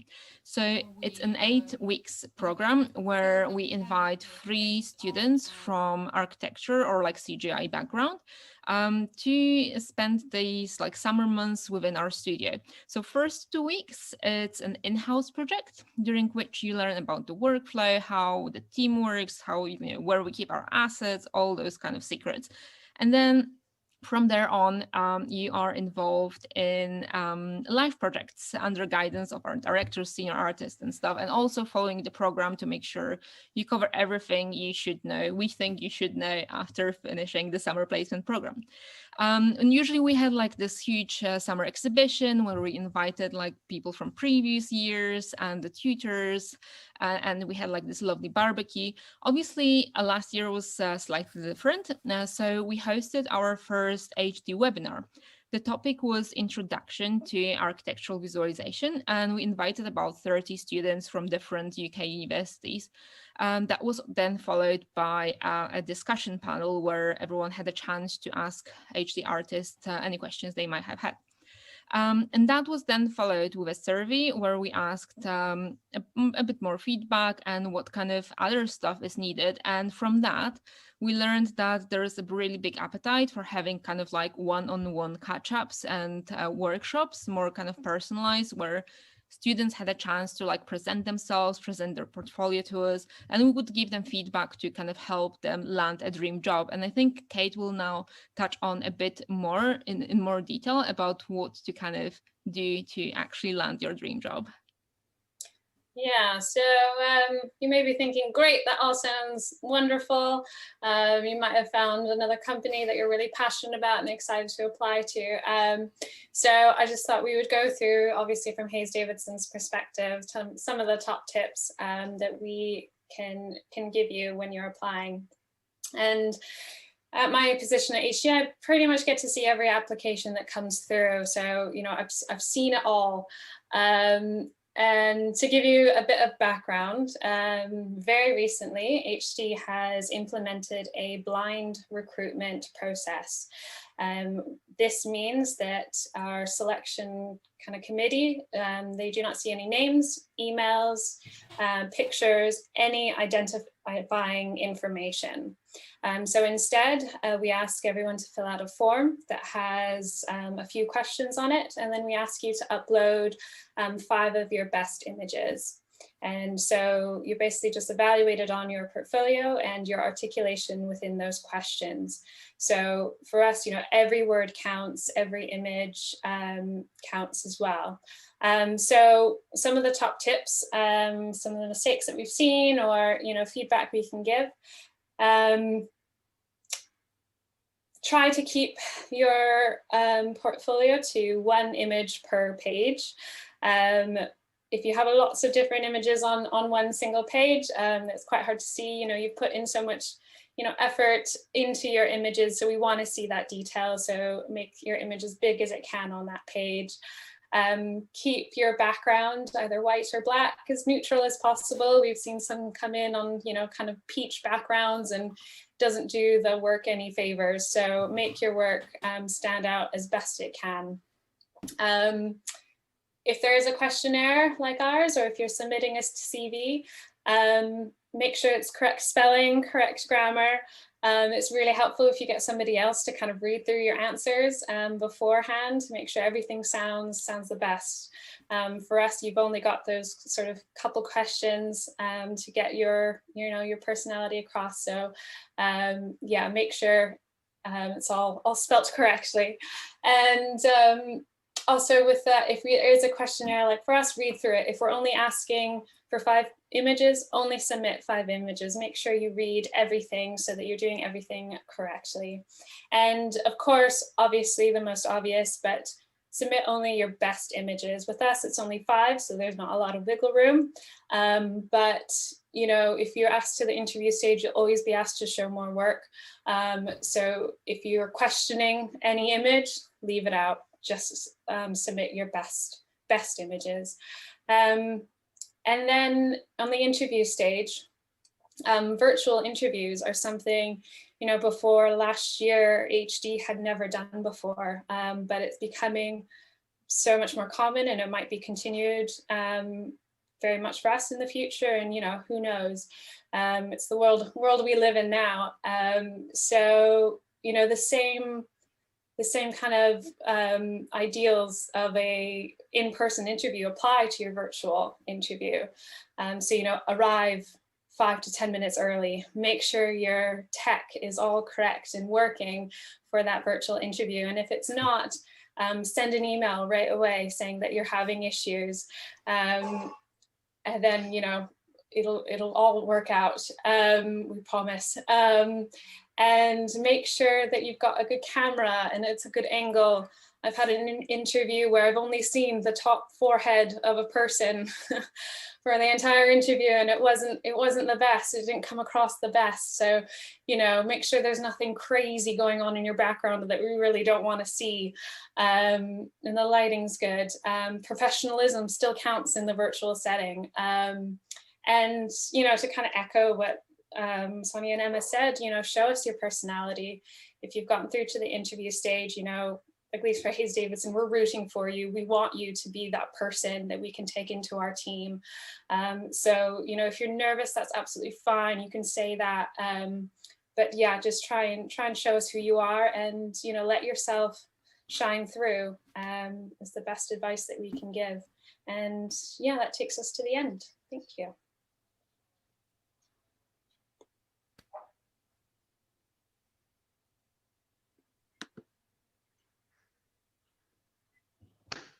Yay! Thank you very much, girls. That was great. Thanks so much. You enjoyed it. Yeah, I was really hooked into the blind, you know, the fact that you hide names and pictures and stuff, and you just send a form. That's the first time I hear something like that, and it's quite interesting, and it's really fair. Like it's really nice. Yeah, it's a fantastic idea. Did you come up with it, or did you read about it somewhere, Kate? It's something that, you know, definitely came out of last year, and all the Black Lives Matter movement came. You know, it's something I think we have to really consider how we're recruiting and making sure that, you know, our opportunities are open to everyone. You know, we want to find the best person for the role, no matter who they are. So opening it up and making it as, you know, taking away any biases and things like that is really important to us. So that's how we're trying to attempt that. It has been around for over 10 years. But and I write about it in the magazine. I've never heard about it. But yeah, as soon as I heard about it, I was like, wow, that's a great idea. Yeah. Yeah, it is such a cool idea. And also the fact that you have, I'm sorry, Sonja. Also the fact that you have many meditations is really cool as well. It's really cool. No, I was just gonna say, I love that how you make the applicants just send their best 5 images, because so often I get portfolios, you know, with just like tons of images, and not all of them are good. I would probably discard half of them. So I really like that you sort of like, you know, you already put them in that position to assess and critique their own work. I think that's great. Yeah, and we definitely feel, you know, 5 is more than enough for us to kind of see their talent, and yeah, you can always show more, you know, in your interview or you know, things like that. So yeah. That tells you a bit about the person when they choose this specific 5 works, and you can ask them why exactly they chose them, and kind of it gives you a better sense and understanding of the portfolio and the skills. Yeah, that's also what we say to our students. Like, they are always so stressed in university to have enough images. But that's what we tell them. You have to have 5 images for real. And they don't trust us. But we're like, they have to be 5 and they have to be good. Afterwards, you can build up on that for years and you can update your portfolio. But once you have 5 images, you can tell a whole story about yourself, your style and everything. I mean, and that's great to hear that from you too, because I hope they're listening. And if they're not, they will listen to that presentation tomorrow. You also find that like when you are on the recruiter side of things, like then you need to go through so many applicants and like so many portfolios, and if there's like too big of a portfolio, you probably just scroll through. So just having 5 like actually makes like our job easier, and then we can always request more work after like someone is invited for the interview, and then you get a chance to show what you've done. But yeah, just that initial 5 to kind of hook up the people to get you invited. I have another question. Wouldn't 20 amazing images be better than 5 though? Well, you can always you see 5 and then you're like, oh, these are really cool, can I see more? And there's like 15 even better ones, and it's like, wow, okay, cool. Okay. Here's a question that it has come up in my career, and it would be nice to know how you filter out of that 5, how do you evaluate whether or not that's genuine or if that's copied off somebody else's work? That's a really good question. And I think, yeah, unfortunately that happens sometimes, but then if you have a lot of portfolios, you sometimes can see, like you kind of get to know people's work. And I mean, it's very difficult, and you kind of need to have that trust as well. But you don't know it because it's blind. You don't know who they are. And this is something that came up, didn't it come up in the CG Architect Awards last year with some, we'll call them imposter images, people copying other people's work and putting them into the awards. So it seems to be a growing trend, not massive, but it's yeah. I think I lost my shit when you told me about that a couple of months ago, Nigel. I couldn't believe anyone would do that. It's just so pointless. I have a story. Go on, Sonja's got a good story. Go on. Yeah, this actually happened. Somebody applied to my work with a shot on a film that I worked on. And I had never met that person. Never met that person. Seriously, I'm not kidding. That happened to me as well. It's happened a couple of times.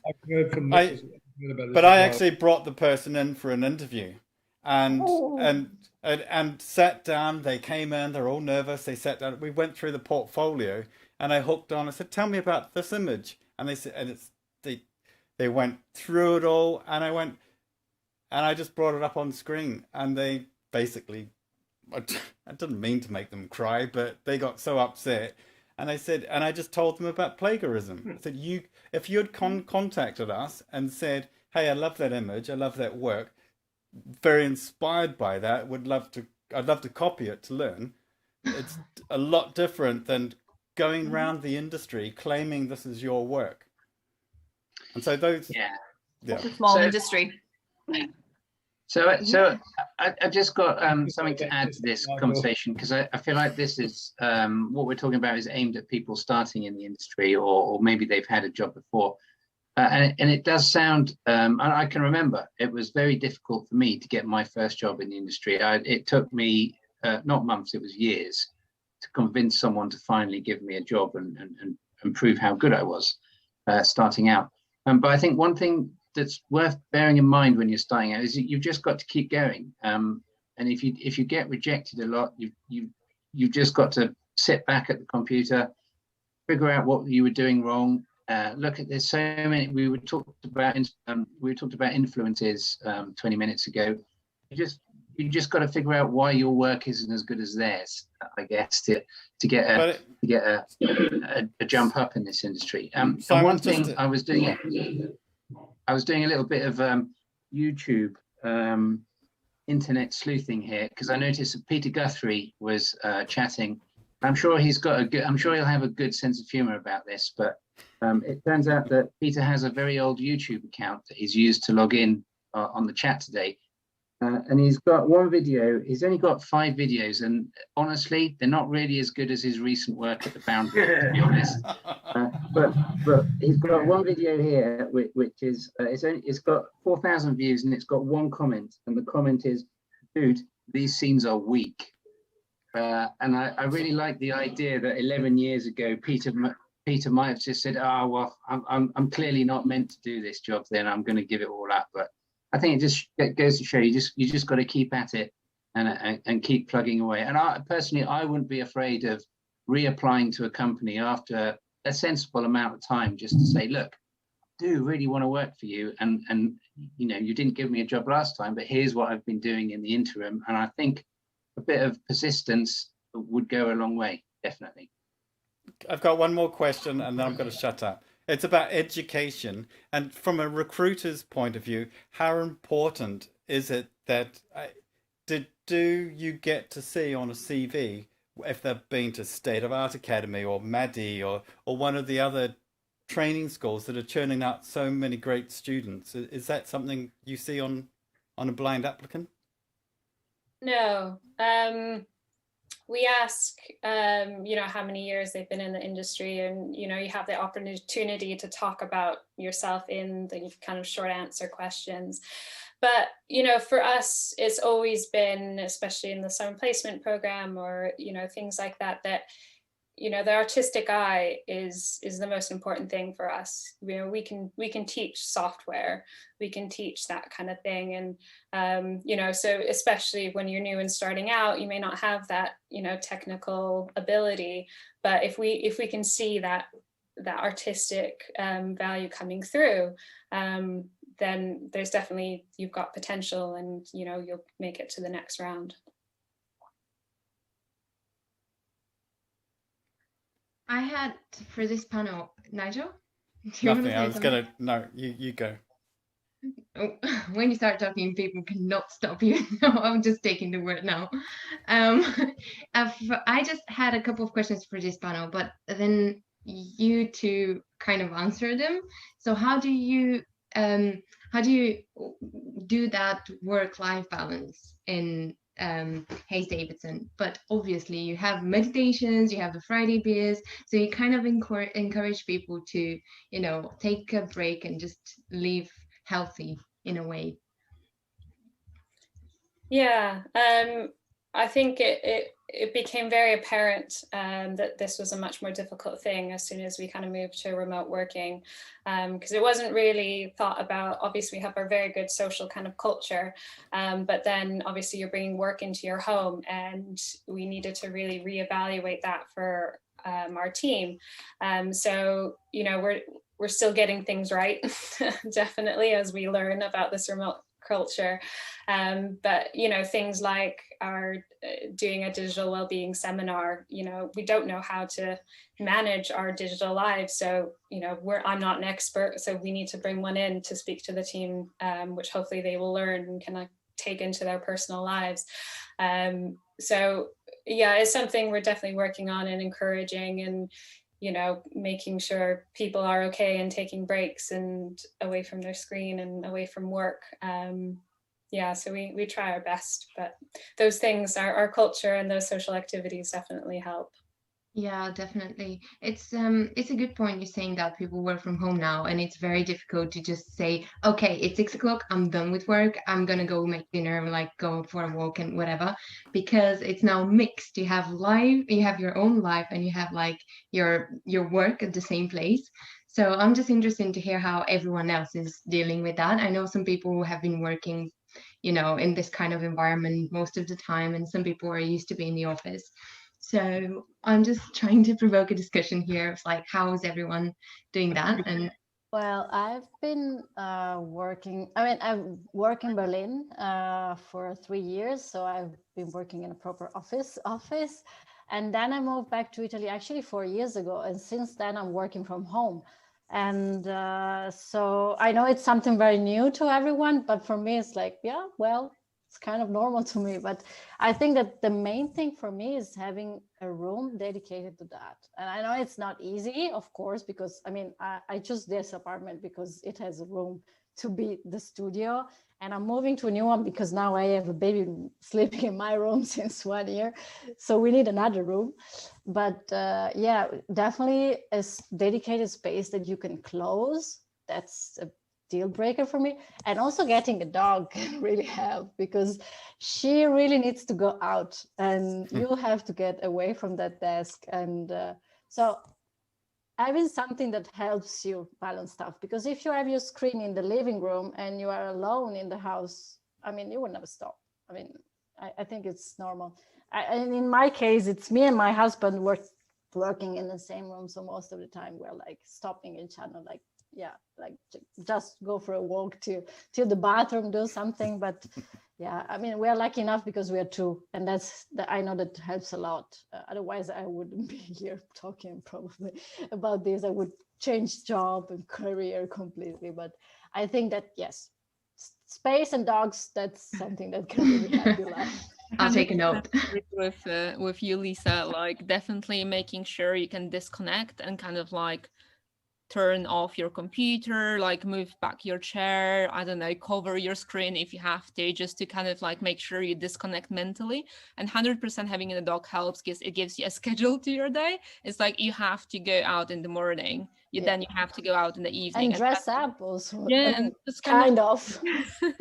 gives you a sense of commute in a way that like you need to like move a little bit before you sit down. So I think it really helps having that kind of routine, maybe that's the word for it. I think it's very important to separate that time as well. You need to keep the sort of normal business hours that you would keep if you were going to work. I mean, it's very easy to let that slip, especially if you have to balance other stuff. And a perfect example I can think of is homeschooling with kids and stuff like that. But also, it's very easy to become distracted about things around the house when you're working from home, and you'll start to prioritize things and then shift your work around stuff that you also want to accomplish. And then you find yourself working in the evenings. And, I think it's incredibly important that you separate your home life and your work life. Otherwise, you'll find yourself working at midnight and 2 a.m, and then you start slipping into a different sleep pattern. So, Nigel, myself, I've worked from home a lot when I was younger, and obviously over the recent period. And as a business owner and operator, you tend to work whenever you have to anyway. And my question, actually, I think Joanna kind of covered that a bit, was, how do you help your teams to not work in the evenings and to keep that work separation balance? I think it's a very difficult thing, to be honest. It's trying to do daily assignments and get them handed back before the end of the day, and so people don't tinker around overnight. It's handed back to the producers and reassigned in the morning. If you're having fun, you always want to keep on working. Yeah, but personally, I love working at night. I'm a night owl. Same. So and especially when you're passionate about what you do, you just want to keep on going. And this is a kind of a job where you can't say, oh, okay, it's over, it's done, it's completed. It can always be improved. So there is a hard line. Exactly. But Josh, if I found out someone on my team felt like they had to work late, I would, I'd rectify it, of course. Knock it on the head. For me, I love working at night. It's the time when I get the best work done. Well, I think that's absolutely fine, Simon. If that's your bag and you're used to it and you can manage that balance, then great. But the other question is clients as well. And I'll probably kick myself for saying this, but you need to kind of balance your client's communication in the evening as well. Unless it's prearranged that we're working over the weekend or in the evening, we don't normally respond to clients' requests until the next day. We want their work to come in early in the morning, not at 5:59 p.m. Yeah. There goes my client base. I was just going to add as well, from a team perspective, is to try and do it yourself, to lead by example. If it's a nice day outside, I'll be right, I'm going out, I'm going for a walk for an hour at lunchtime. Everyone get outside, get some fresh air.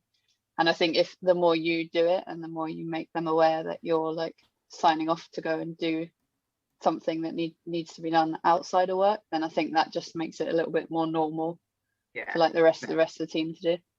As a manager, you also have to protect your team from the client demands as well when they're getting a little bit, over the top.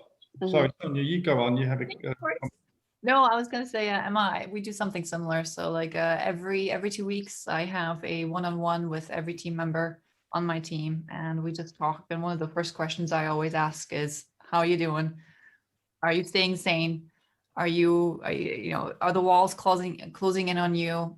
If they are, take half an hour, go outside, just ping me, let me know, and just take a walk. It's so important.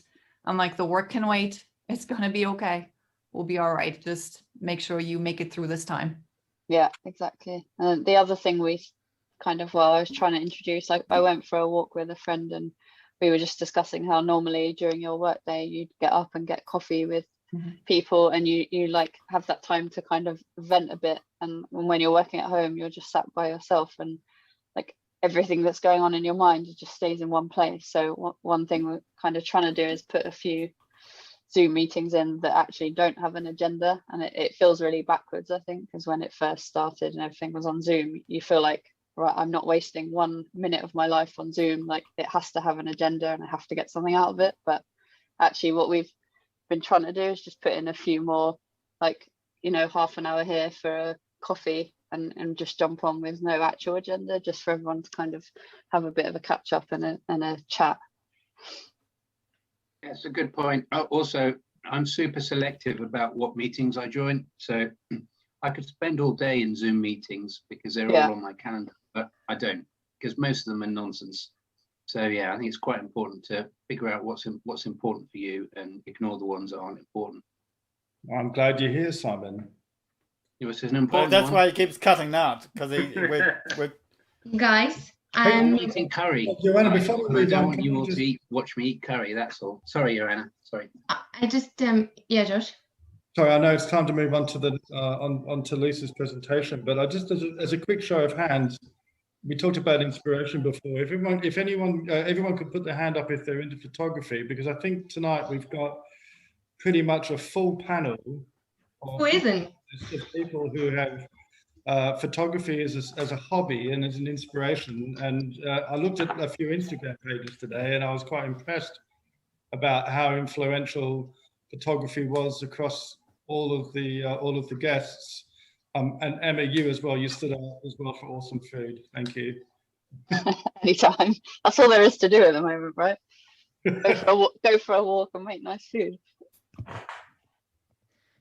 Okay, so thank you everyone for the great panel discussion. It was awesome, and I feel like we can chat forever, as I said before.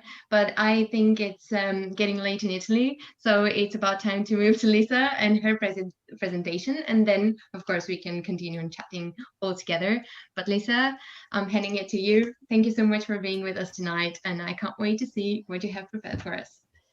Thanks a lot, Joanna. So I'm gonna share my screen. Let me know if you can see it. Yeah. Yes. Perfect. Thank you. So, so I will start with introducing myself, even if I already kind of did. But let's start from scratch. Some of you just get on board. So I am Lisa Della Dora. That's how it's pronounced. The name is Lisa Della Dora. It's a surname, just to be sure. Because I got it pretty confused and messed up when I was living in Germany. So when I started thinking about this presentation, first of all, I was actually kind of humbled, and thanks a lot, Joanna, for inviting me. And I was thinking about introducing myself first, and I was thinking about like making a list of things that I am, things that I do, but then I thought, no, actually, I mean, I'm the result of all those things. So that's why this is kind of the graphics that you're seeing. So I'm gonna go in just randomly to tell you a bit of what I do and who I am. I am Lisa, as I said. I'm Italian. I am a mother and a wife. I am a 3D artist and an architect. Since last summer, I'm also the art director at MADI, that is a postgraduate master at the University of Venice. And I'm also, I don't know exactly how to define it, content creator, blogger, community creator, something like that, that it's render it, but I will talk about that later. And as I said, I'm Italian, probably you can tell that from my accent, but I started my career in Germany, in Berlin. Why? The short answer is because my then boyfriend, now husband, Andrea, did an Erasmus placement there, and I went to visit him, and it was summer, and we thought that the city was nice, and that's why we moved there a year later. But actually the thing is that in Italy, being an architect, it's not an option for a young unfortunately a student just freshly graduated. I mean, it is, of course, you can start your path, but you most likely will struggle a bit. And I really wanted to be independent financially. And I really wanted to start a career path when I would not just do copies or things like that for the seniors forever. So Germany was the perfect fit because of meritocracy. It's something that I always found on my path. So we moved to Berlin some years ago, and this is us just moving there. And I actually, as an architect, thought, okay, I'm going to be an architect. That's what I studied for.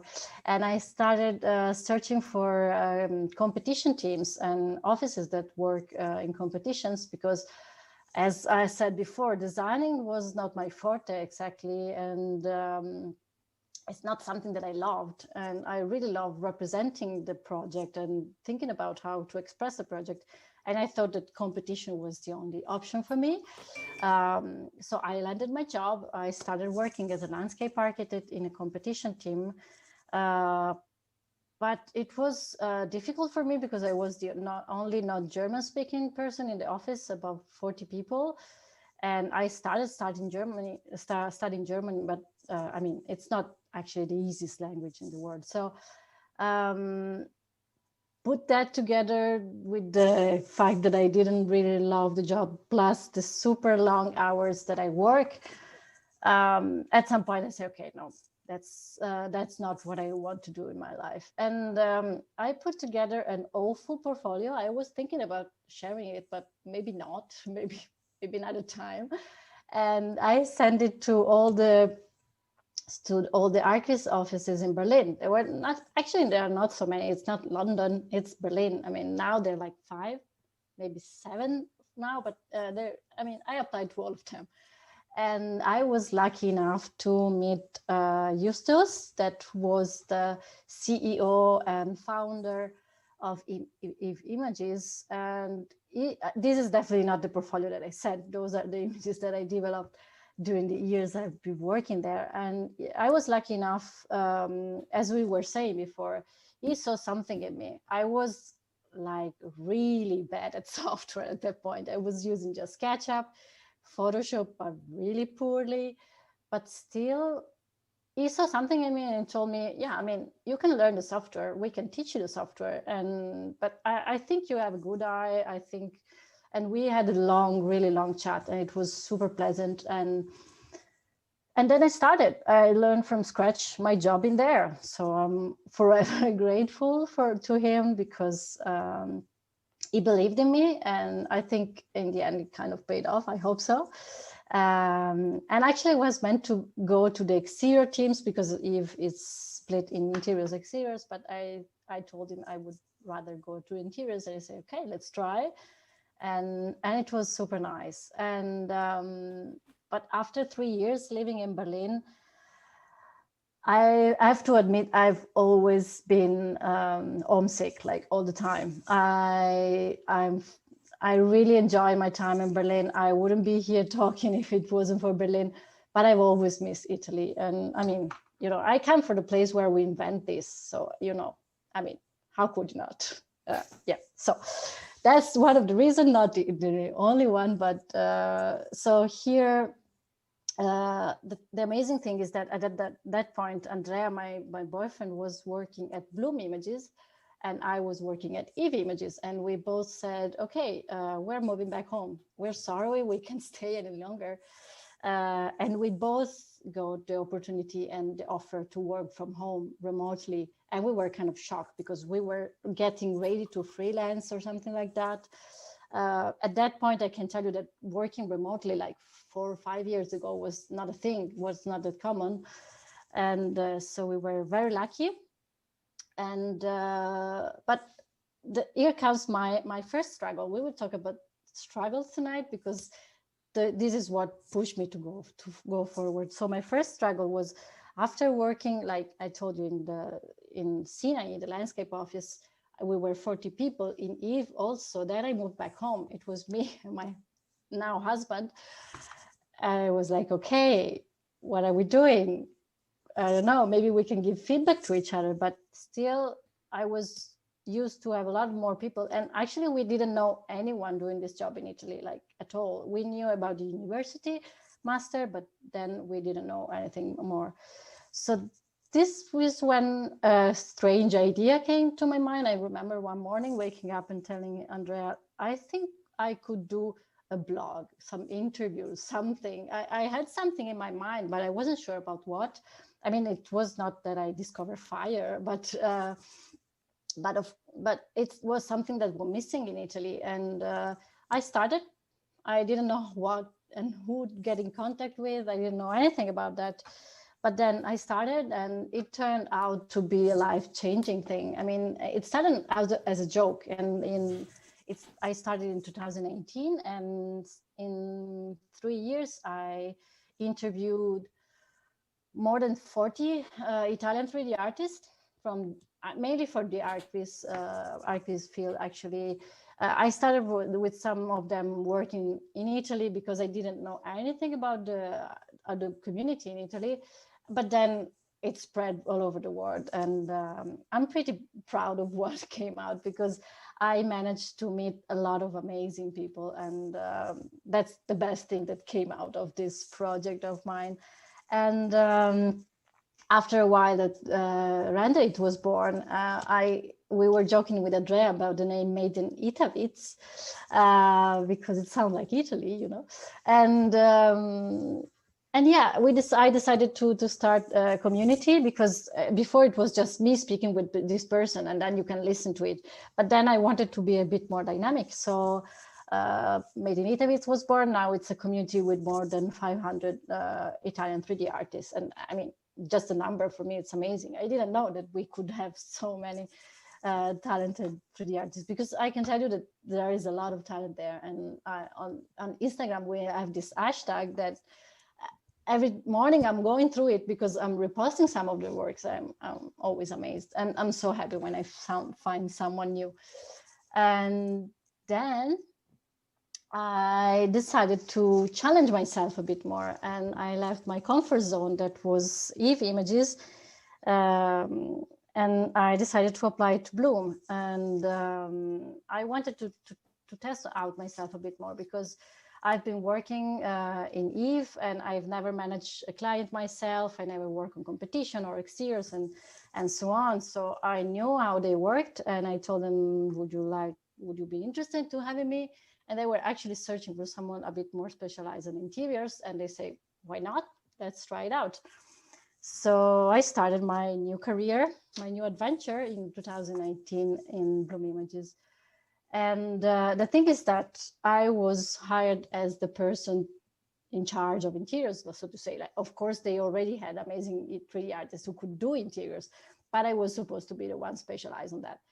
And here comes the imposter syndrome we were talking about. And that's my second struggle, the confidence. Like, okay, you hired me for that, but I'm good enough for that. I've been working on interior images, but do I have the background to do them? Because I never studied that. I mean, I'm an architect. I'm supposed to know something about it, but still I didn't feel confident enough. And here the second struggle came, and it pushed me through a new challenge. And I decided to study again. And I discussed that with my bosses, and they say, okay, we could do it. But the thing is that I was working full-time Monday to Thursday. I was studying full-time because it was 8-hour shift, Friday and Saturday. And on Sunday, I had to do homework. So it was not the easiest time of my life. Also because at some point I got pregnant too. So I was studying, working, being pregnant. It was kind of intense. And I actually graduated 3 weeks after my baby was born. So I can tell you it's feasible, but you don't have to try that at home, because it's kind of harsh. But I studied the EMI, that is also a postgraduate master, but it's on the University of Venice, but it's about interior design and communication. And it's about photography, set design, and there's all the things that I wanted to learn, because I knew kind of knew the skills, the softer skills, but I really want to have a deep knowledge and roots in the theory of what could do interior design.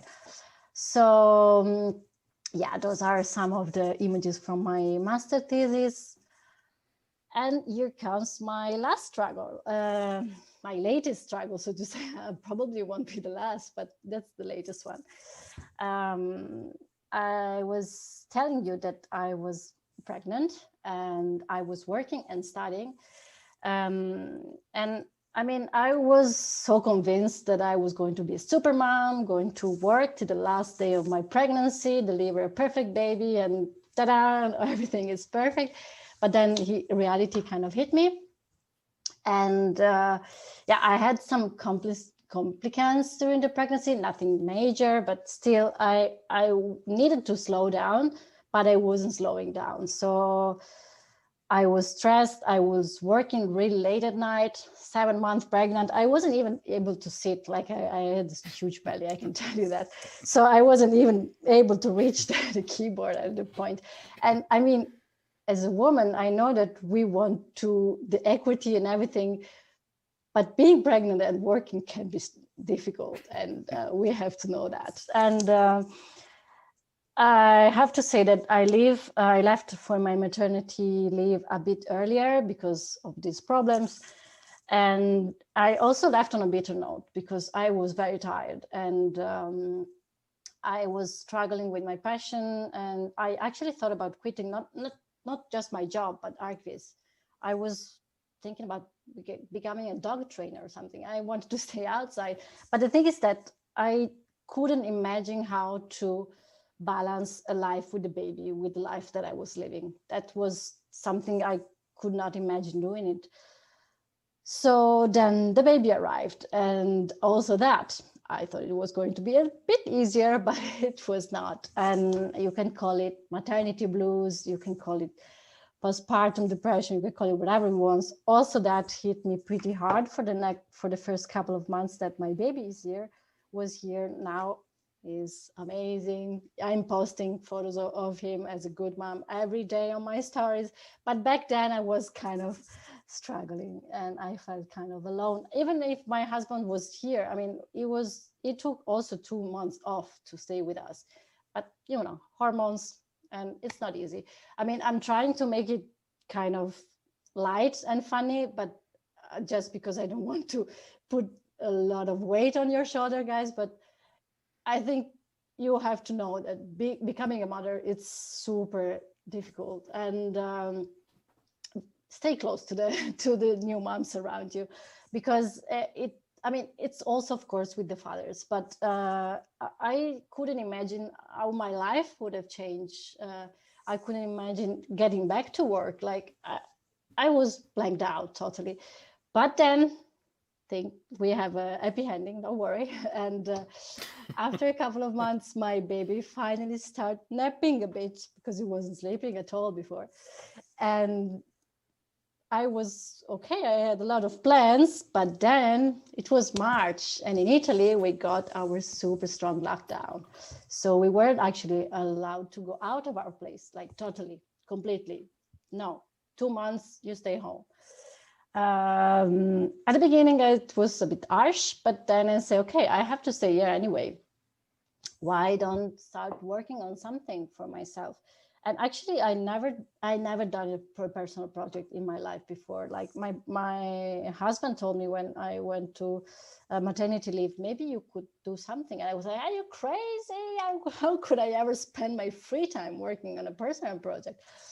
But something clicked in me during the lockdown, and it kind of ignited my passion back. And so I started working on personal projects, and I did them just for myself. I mean, then I also posted in social media because I'm kind of egocentric, but I actually did them just for myself to learn new stuff, and because I really wanted to push myself doing stuff that I never done before. So I will just quickly go through some of them, but those have all been done in the last year, since March till this March. So it's exactly 1 year. Some of them I did to work on composition because, as we said, I love photography. So like the shots on the right were just a recreation of some shots that I took in Iceland myself. The one on the right corner, it's going to be the cover of the 3 Disciple magazine. But and the other two were just something I had in mind. But also I am obsessed with light, and I decided to recreate those photos that are from an Italian photographer. If you want to check him out, his name is Tommaso Sartori, and it's super good. And I wanted to work with light in absence of color. So recreating those images with the right light was kind of complex, but it was super cool in the end to see result. Maybe you can check out his images. I think we kind of get the same vibe in the end. And also I wanted to test out the softwares because I never was interested in that before. So I played with caustics, with volumetrics, and then I joined some competitions. We had the D2 challenges, Motion and CG mode and so on. But this is something that really pushed me. And when I got back to work, I was refreshed and I started on a good note. And actually, I also talked with my bosses about timing, and they were really understanding. And now, like, I'm working 6 hours straight. I mean, it's my choice. I could do 6 hours, how much I wanted, but I'm working 6 hours straight. Then I'm going to pick up my little boy from the kindergarten, spend the afternoon with him. It luckily goes bad like a chicken, we say in Italy. I don't know if it's the same in there too, but around 7 is in bed. And afterward, I have time to work for the MADI and do my other jobs. And so that's to say that doing what you love, I mean, that's something I realized afterwards, because the things that I've done over the years, I didn't have a great plan behind it. I just went with the flow. But doing these things create opportunities, because as I said, I wouldn't be here talking, and I wouldn't have get the opportunity to go to the MADI and becoming a judge for some amazing competitions, being on the cover of 3 Disciple, meeting so many amazing people through Render It. And I mean, I made some real friends through that, and that's something I would never expect from that. So what to take away from this presentation? I think invest in yourself, never stop learning. I mean, you're never right. There's always something new, even from the younger ones. I mean, there's definitely something to learn all the time. I love being in university because I love seeing what the students are after, because they're always ahead of me, like 3 steps. I'm always blown away when they show me some stuff. Of course, I can teach them something because of my experience, but it's refreshing to work with students. I can definitely recommend it. Take the best out of difficult situation, because I didn't expect it, but creativity might really help you to get through them. And believe in your project, believe in yourself, believe in your ideas, because they might sound funny and stupid, but they might even change your life afterwards. And do what you love. Of course, it sounds cheesy, but it's true. I mean, if you do it with passion, in due time, it's going to be tough, but in due time, it will reap the rewards. And I think, like, for my side, I remember since I know that we're also talking to students and to newbies, when I got out of university, I felt kind of, I don't want to use the word useless, but I didn't know if I could bring something to the table. I didn't know what I could bring to the table. My confidence level was so low. But then if you keep on investing on yourself, you start building up your confidence a bit.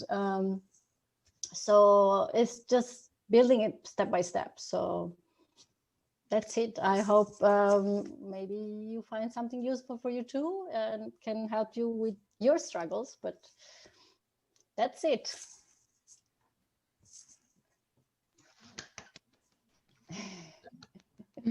Thank you so much, Lisa. That was such a cool talk. I mean, you are a super woman. Yeah, amazing. I'm really not. I'm really tired, John, I can tell. Wow. Yeah, but I mean, that Yeah, was really amazing. inspirational So talk. inspirational. Thank you. Yeah. I mean, being pregnant, going to work, going to teaching, and all those stuff is like insane. And I have no idea how you managed to do it, but well done. And Thank you. it really gives me the strength that, you know, I mean, If I can do it, you can do it. yeah, or if you can do it, you're a superhuman. I'm definitely not.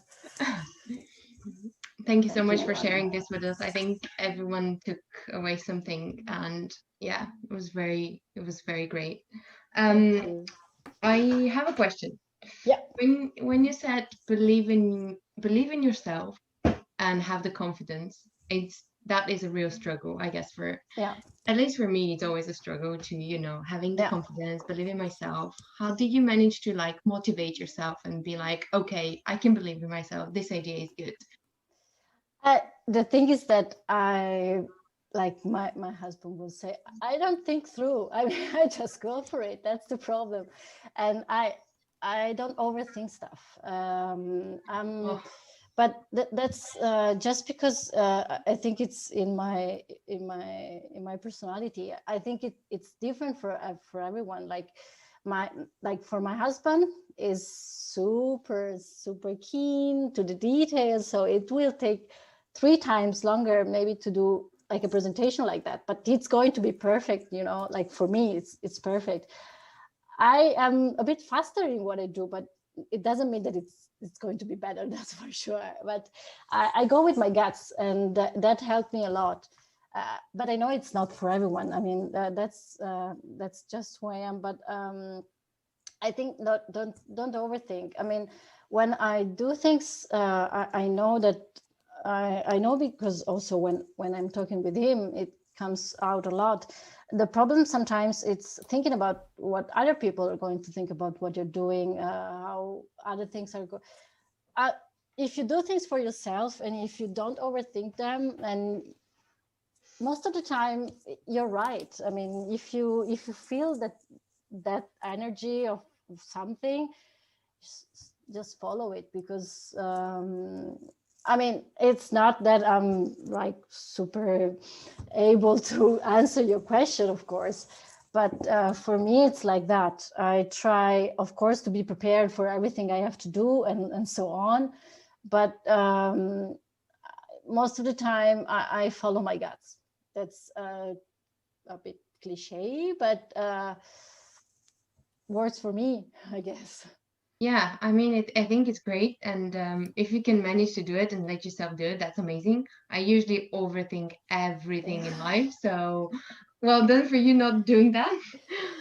Yeah, it's not about being good at this. I think it's just a matter of personality. I mean, I always go for but that's just because I'm like that. But sometimes it's not working. I can tell you that. Sometimes I should stop. Also because I speak a bit too fast. I don't think about That's because you're Italian. Yes. I have a question. Yes. Lisa, there's a great talk. I just want to know, do you have this energy when you're teaching your students? Because I look back at when I was younger, and I would have loved to have a tutor like you, giving so much passion. And the way you've come across tonight is fantastic. Do your students, do you find it exhausting? I think you should ask them. But well, I try because I remember, I mean, what I hated from the university also, it was the distance from that I had. I mean, in Italy, it's very, very, I don't know. I mean, university, you have this distance. I mean, you don't have that form in English, but it's very formal. Also, the way you talk with because it's like we go for the regal one. We have to tell, like I don't know, we have to bend in front of them.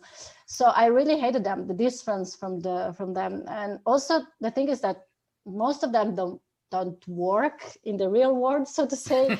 And so they're so used to talk to each other that sometimes they lose it. So what I try to do with my students is to keep it real and to keep the energy high, because I really get excited when I'm with the students.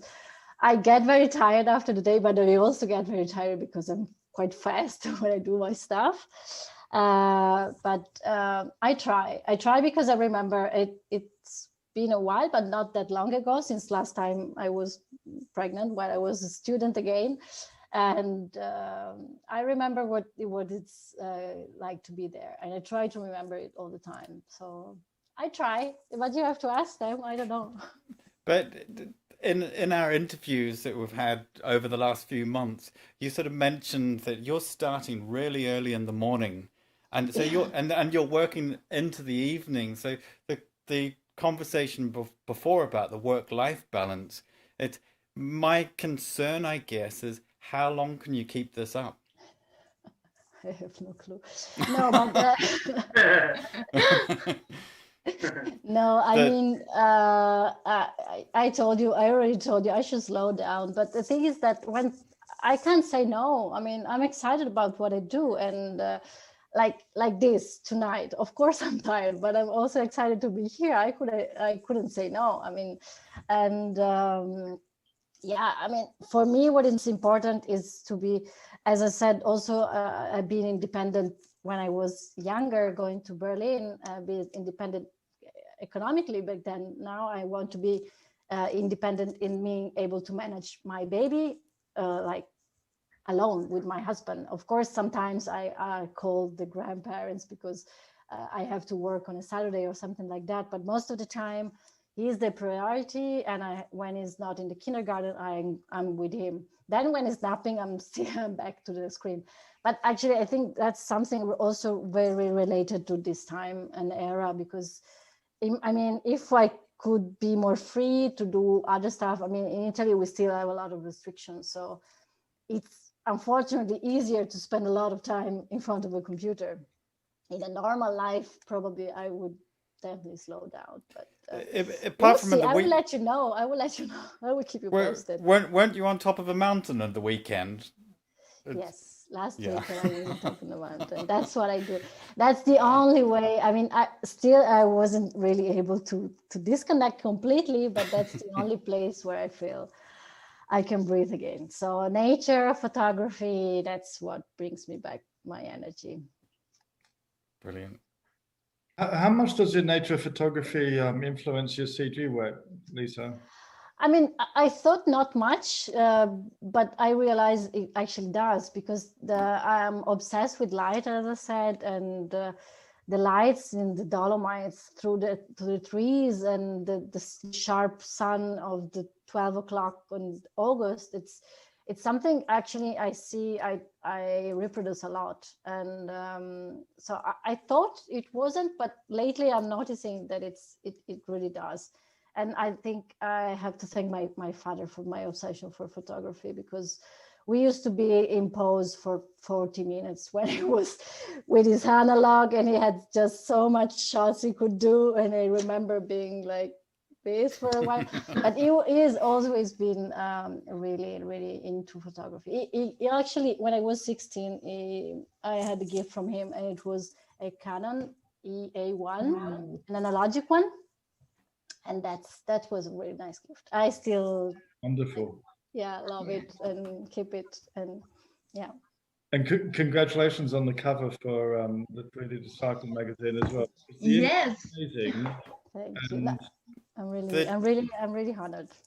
Yeah, and I think I think it really stands out as an image as well, because it is so different from a lot of the CG architectural images or environment images that we see going.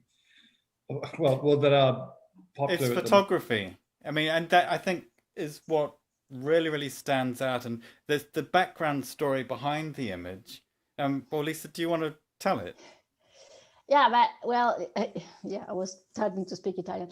Yes, well,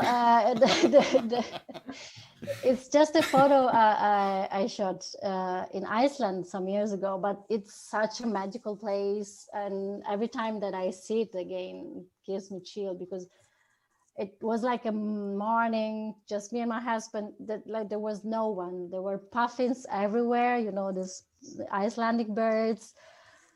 It's just a magical place. And so when I was doing lockdown, the other things that usually keeps me going, it's traveling, but I'm not even mentioning it right now because I could start crying because it's been a while. So that brought me back there, like trying to rebuild the environment and emotion behind that shot. So yeah, it's based on a photograph that I actually shoot. But It's really pretty. What's so stunning about it is the layering of colors, because it's so difficult with a very muted palette like that to actually get the tones out, and you really captured it. It was just absolutely stunning. Thanks. But the other image that you also showed in your presentation just now with the offset of is it a yellow yellow cabin. Yeah. Mm-hmm. It's really nice as well. Yeah. That's also Iceland. I mean, I don't think I could move there because it's a time too cold for me. That's why I also left Berlin. So that's not possible for me. Also, the light is a struggle, but I could go there at least twice a year in every season. It's what time of year were you deserts. there? What time of year did you visit? It was April. End of April, beginning of May. So the grass was burned from the snow, but the snow was almost gone already. I mean, it could come back anytime actually, but at that point it was kind of melting. And I'm looking forward to go back on a September. And well, I was going to suggest, hands up who's actually been on a photo shoot to Iceland. Should we organize a 3DS London recce to go there? Yeah. I got married there last year. You got married there. I got married there. Wow. Oh my! That's that was amazing. But your photos are incredible. Oh yes, it was so cold. It was so cold. That I can imagine. But beautiful. It's all in the shot, right? Pretty much. All about getting that perfect shot. It was wet. It was cold, but it was amazing. That's Iceland. Yeah. Oh, I've always wanted to go. Sounds great. Should definitely go. Yeah, 3DS, we're going. Okay, leave that with me. Okay. Done.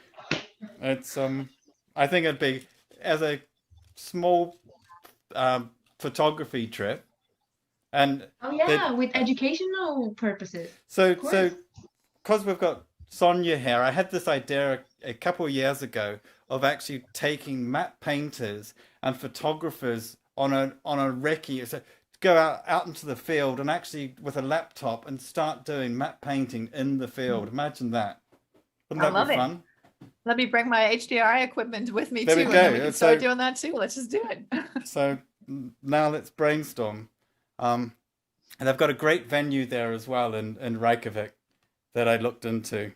And I think maybe next year we can... I'm coming. Yeah, I'm there. There we go.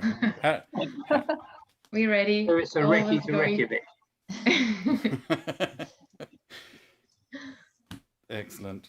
No, Lisa, that was fantastic, and I'm really thrilled that I was able to feature you in the magazine along with Tom, but to have you on the cover, and I think tonight you've really shown our viewers of why you were selected. Thank you. Too kind. Thank you for the presentation. Thank you. I'm getting all red, guys, so I'm going. That have been amazing, and I can only just say thank you to everyone for joining us tonight and for doing such a good job. No, tonight's been fantastic. Putting it all together. So I just want to say that tonight was amazing, and I really thank everyone here and everyone who's watching us. But everyone who's on the panel, really thank you, because it's been so inspiring, so good, so refreshing. And it really kind of got me that energy that I need when I meet people. And now seeing you all and speaking to you actually really felt so nice. Yes, thank you.